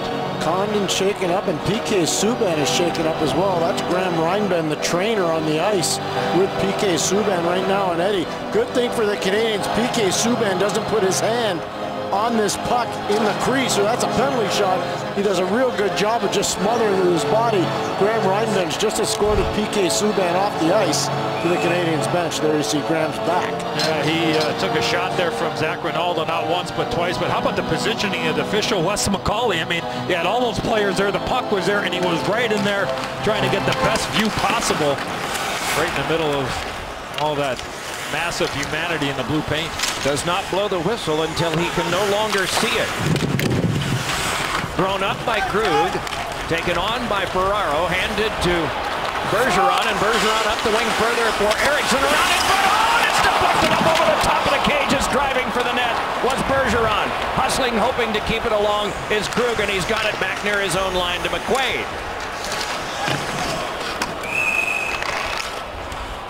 Icing is called, and back it will come near Tuukka Rask. There's been some chaos around Condon, and you see another example of it. Bruins through the neutral zone. Patrice Bergeron drives, puts the puck wide, drives to the net, gets a stick on it, and Condon fights it off. And look at the strength of Bergeron against Markov. Not an easy play to make, but that just shows you the efficiency of Patrice Bergeron and the skill level that he has. And Eriksson puts it into the area he's skating into. That's what allowed Bergeron to get the stick on that. Here is Krug.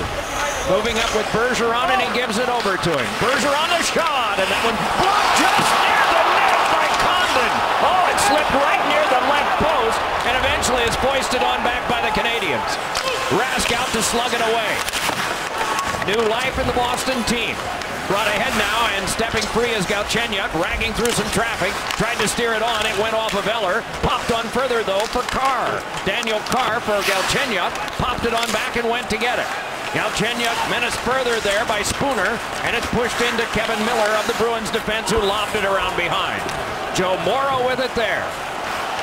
Under 12 1/4 to go, third period. The deficit for Boston is 2. It is Eller. Able to peel away and roll it around behind. Lost for a moment by Yemelin, and then a kneeling block on his toss by Seidenberg. Steered back, and Spooner whacked it right back in again. Yemelin will try once more, same side. Flynn got it as far as center, run off there by Hayes. Pumped on back further, and it's Barberio walking it off. From the red line in, he's able to pop it past Chara. Seidenberg there took the tap from Rask, but a mishandle. And then tightly, Seidenberg goes down, but it is along now for Chara. Then Bolesky forced back by the advance of Subban. So it's Chara yet again. Then Seidenberg. More changes for the Canadiens, more changes for the Bruins. Seidenberg able to play it back in. More snow falling now, and we notice it a little bit more as Chara plays back deeper. Connolly there had it punched away. Plekanec is run into by Max Talbot, and on comes Gallagher up the wing. Watched by Seidenberg. Flip one on a cross. Score! Pacioretty!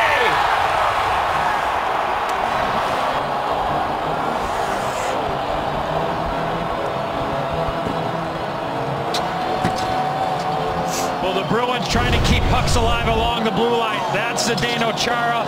There's Brendan Gallagher. How do they get a 2-on-1? Chara goes in. He gets beat. Look at the hustle by Max Pacioretty. Right part of your screen. And the puck ends up in the back of the net as Frank Vatrano looked like he tripped over the blue line there. He looked like he had Pacioretty, and all of a sudden it became a 2-on-1. And what a pass, what a shot. And the Canadiens get some breathing room. They're high-fiving at the Duquesne Winter Club, where Max Pacioretty played his youth hockey before he joined the Mid-Fairfield Blues. And Max Pacioretty at the University of Michigan and New Canaan, Connecticut stimulates the Canadiens fan base here.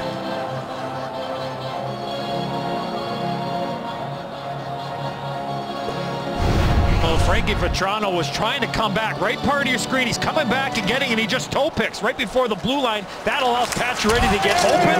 And what a shot, what a release short side on Tuukka Rask with Brendan Gallagher. What a first game back. He's had an impact. Desharnais roughed up a bit by Krug. Flipped by Petrie, bounced around in front. Diving out was Rask. Taking it along in traffic is Fleischmann. Duels with Krug, along to Desharnais. Bear hug by Talbot. Around behind further for Fleischmann to feed one out, and a shot went right into Rask, and a penalty is coming out. I think it's going to be on Talbot.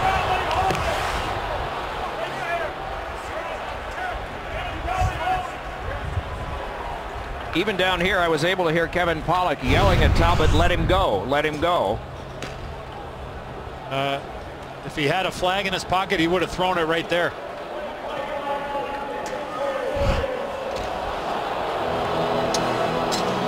Not 10 or 15 yards, it's 2 minutes. Claude Julien has chosen his penalty killers. Miller and Chara, Bergeron and Eriksson.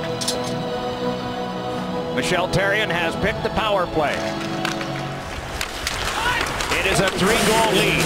First place in the Atlantic and belong to the Montreal Canadiens with a victory here. They would leapfrog over the impressive Florida Panthers. And we get a halt to play. And for a reason I can't tell you, is the net dislodged slightly? I don't know. A little ice maintenance here. Yeah, Doc, they got the drill coming out and going to reset the left post in behind Tuukka Rask.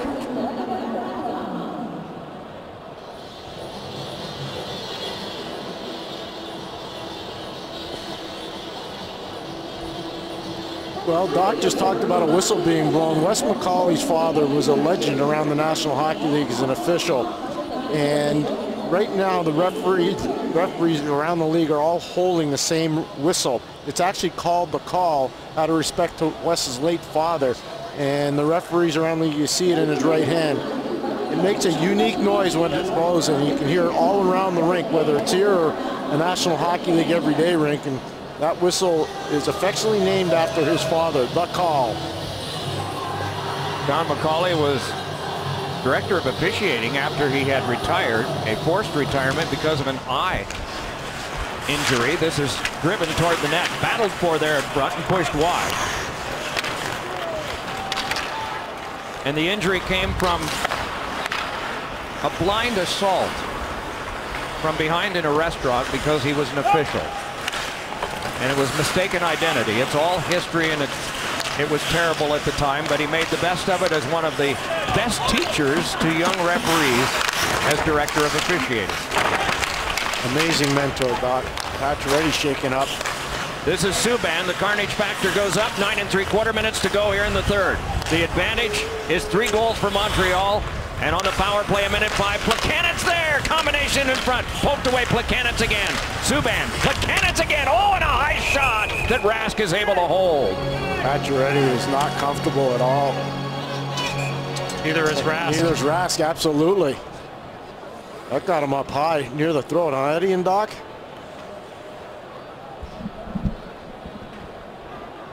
Puck exploded off the stick of Thomas Plekanec.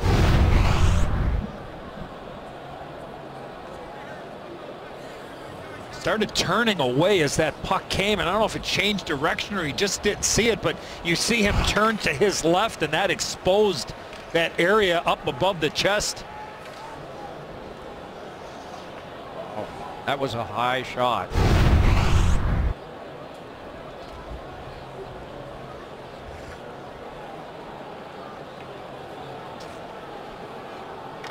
Tracking the puck there. There's Pacioretty leaned over, as Pierre was talking about, but Tuukka Rask, as he moved from right to left, the pass came, and then Plekanec one-timed the puck.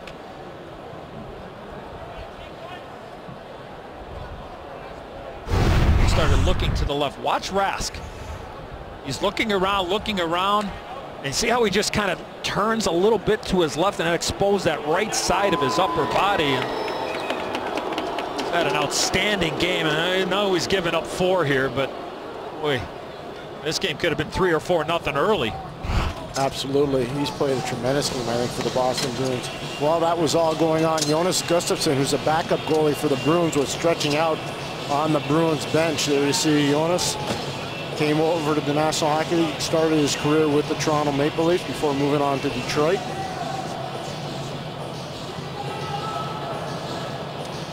All 4 goaltenders that suited up today had special masks made for the game in the event that they wound up being a part of it. And we mentioned earlier, Rasks will go on display after the game is over in the Patriots Hall of Fame. This is sent onto the back now to Petrie keeping, then Galchenyuk, then to Petrie, then Galchenyuk again. Petrie drive, and that one blocked wide by Rask. Rebound kicked around behind. Finesse through traffic near Bergeron. Guided around behind again, and stepping to this one is McQuaid. McQuaid able to force one that goes out of play into the Bruins bench area. We got a cameraman down here. Hold on, please. Oh yeah, we got a cameraman down. 1 sec, Doc. Okay. Donnie Del Negro's here. We're helping him. You got him? You got him? Okay, we all got him here. Okay, you got him, Graham. Sorry, gentlemen. Can't get my headset off.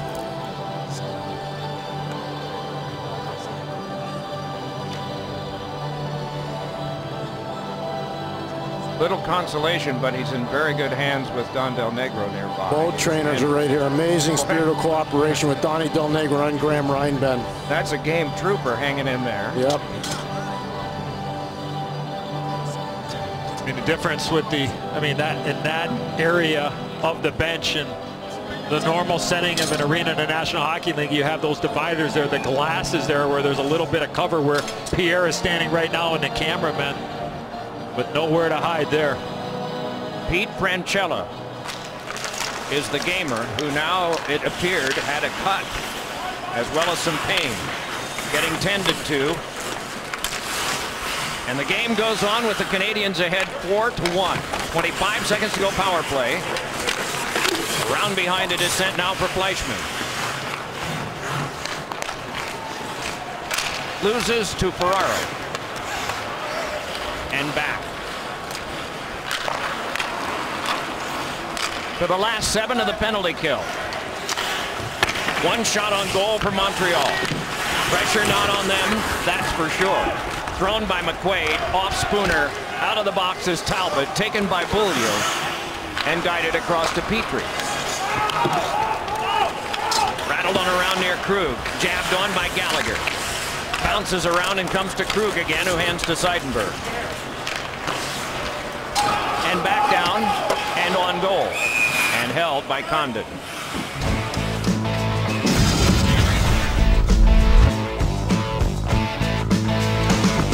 Pacioretty has enlarged the Montreal lead to 3 goals here in period 3.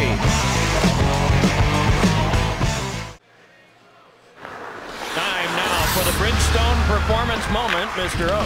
3-0 and the very end of the second period. Ryan Spooner settles his puck down, allows Mike Condon without a stick to move right to left and make an incredible save. You see the numbers have gotten higher and better as this game has gone on. Learned yesterday morning he was going to be the starting goaltender in his home state. Pretty exciting times for him. Big Patriots fan as well.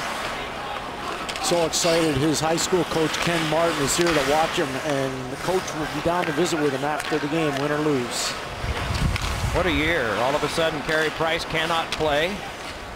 And the pressure shifts to him. There is some pressure in Montreal. Rolled around behind. Michel Therrien said it's like being the manager of the New York Yankees to coach the Canadians. One change in your roster, and it's headlines in all the papers, French and English. Well, the one change in the roster today that was big-time news was not a decision of his. It was Brendan Gallagher in, and he scored a goal. Under 7.5 to go, and Condon makes one more save.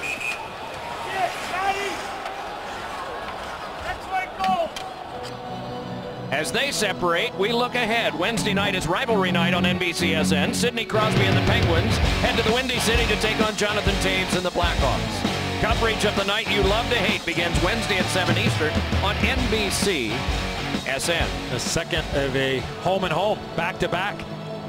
In the Berg, in Pittsburgh on Tuesday night, the Blackhawks and Penguins, and then they'll be in the Windy City for game 2. There's never any animosity when those things happen. Not at all. Here is Miller leading across, and a drive by Morrow would not go. Fleischmann crunched there by Connolly. It popped on free, jammed back in by Vetrano. Along now for Connolly. On back to Morrow, and back in. They battle against a sea of black and gold in the stands.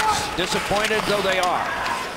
They have had quite an experience here today, but the players don't want to talk about that because 2 points were up for grabs, as well as the Atlantic Division lead. Miller able to block that one down. Delayed offside is wiped, and this is Subban. And back down. Morrow goes to get this.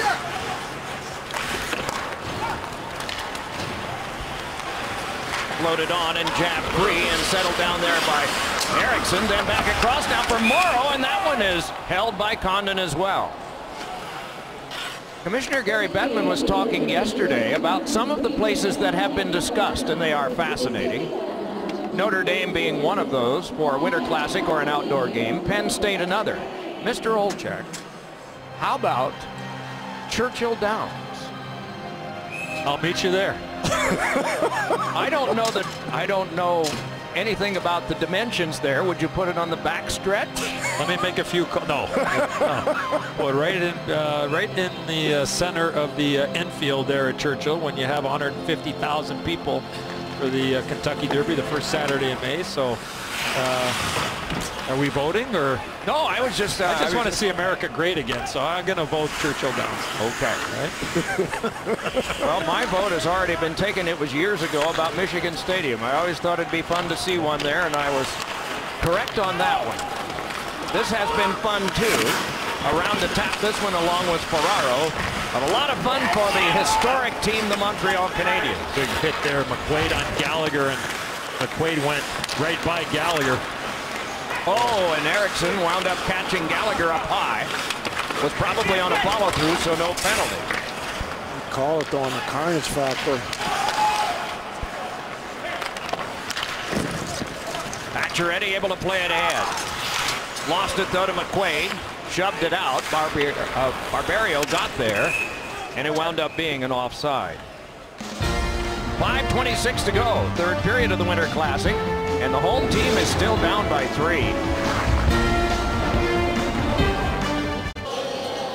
For viewers in New England, tune to Comcast Sportsnet immediately after today's game for extended post-game coverage from Gillette, featuring our own Mike Milbury. Twilight here. Long ago, the lights on. Taken along by Fleischman. Very instrumental in the alumni win for the Bruins yesterday. Mike Milbury. Part of the brain trust. Whoa, just lost the linesman. It has been a rough day all along, especially near those benches. The Canadiens predated the National Hockey League. They came into being 8 years before the NHL was founded, and they won a Stanley Cup as members of the National Hockey Association.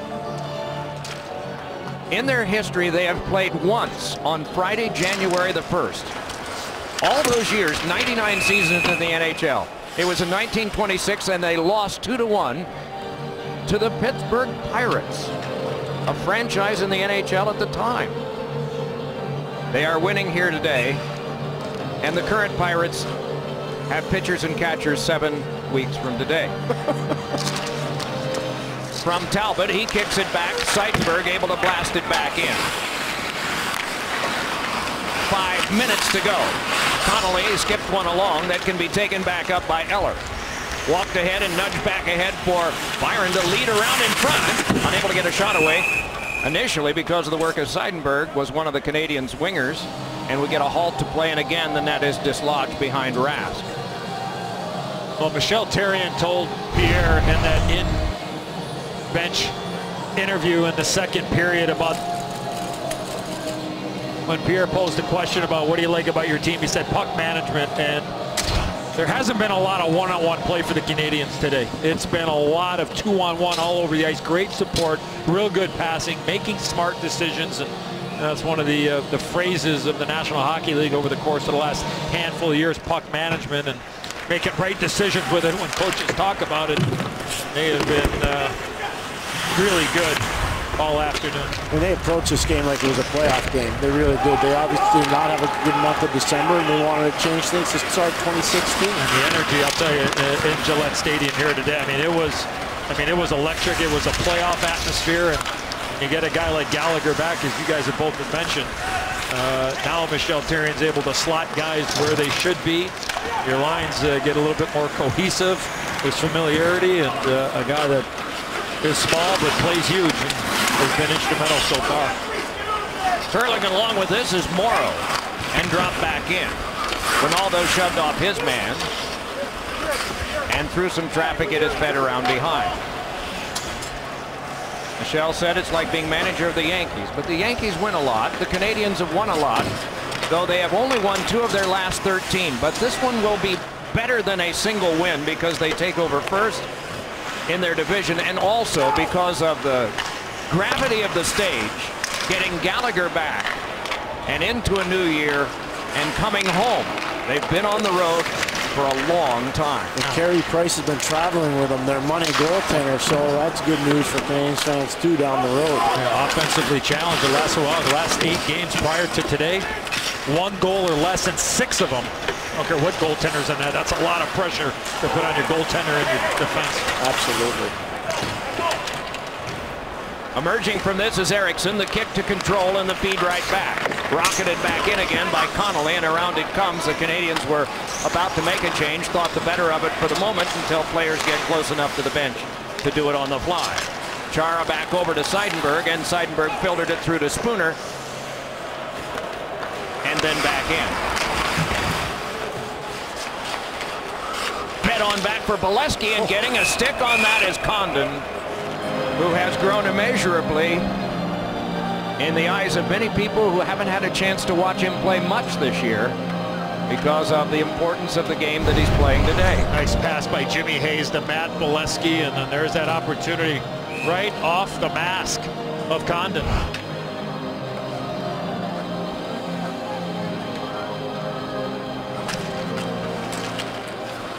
Fed to the back, Seidenberg. Dished a little pass and back in. 2 players cancel. Lars Eller will take over there. And Seidenberg will settle it down. Lesky and Yemelin behind the play. They'll have more opportunity to do it. 1 more game left between the 2 teams. But there seems to be just that inevitable likelihood that they'll meet in the playoffs.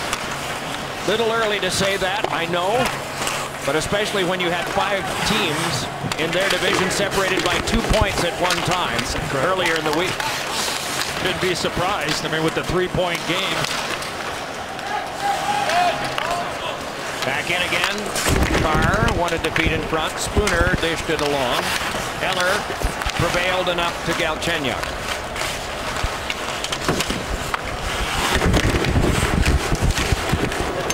It's held by Rask, and a little extra by Hayes.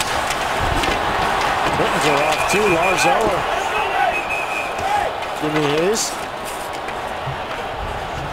Trying to pull the helmet off.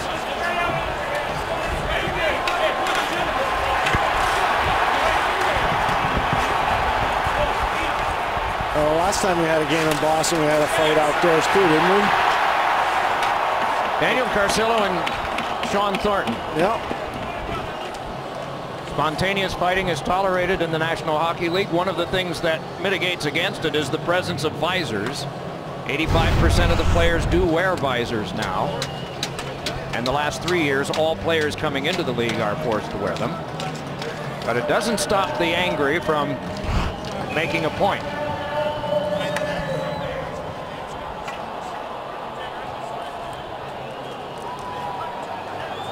102 seconds to go. Last year we had a chance to be in Washington. I thought it was a fantastically well-played game between the Capitals and the Chicago Blackhawks with a late goal, obviously going to the Capitals and win. They use that as a springboard. I thought it really helped their season. I think it helped the Hawks too. You look what happened. The Hawks go on to win the Cup. I think the Canadiens can build off this game. I think this can be a huge springboard for the Montreal Canadiens.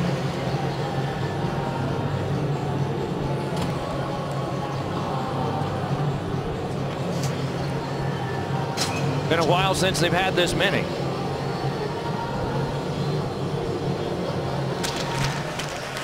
Winter Classics have always been 1 or 2 goal games. Winner over loser. This one right now is 3, and there's one that went off the post, and the rebound, they score! It is now 5-1.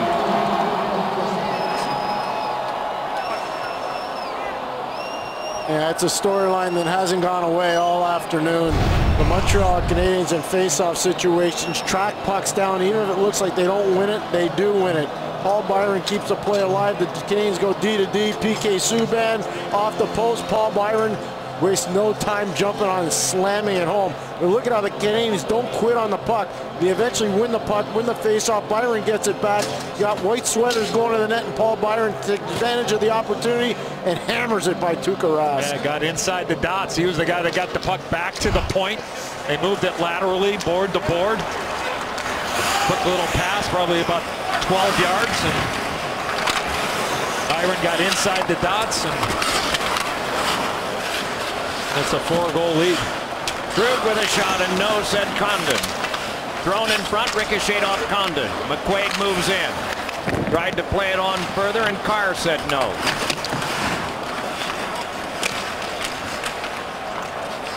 Second of the day for Byron. The 8th Winter Classic. The prior 7 had no hat tricks. Feet in front. Oh, and a shot wouldn't go.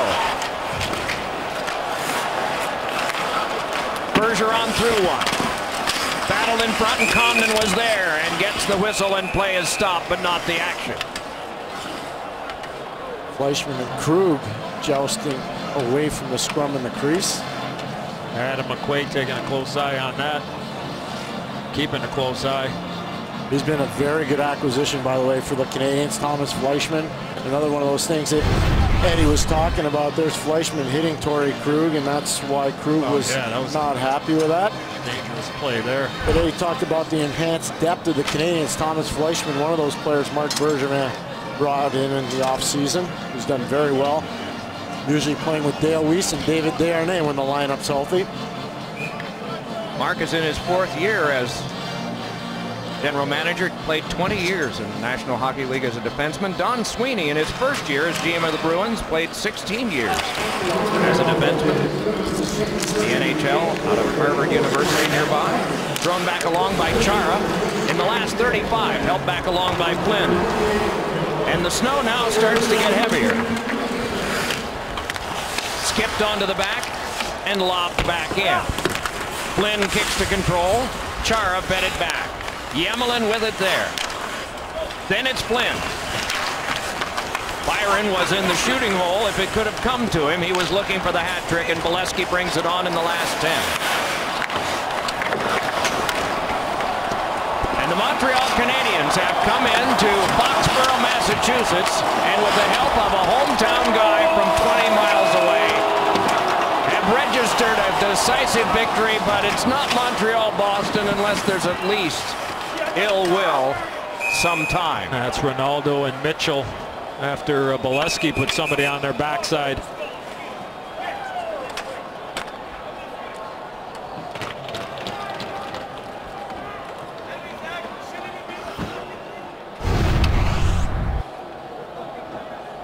There's Brian Flynn, good hit by Bolesky late in the game, and there's Flynn, and then the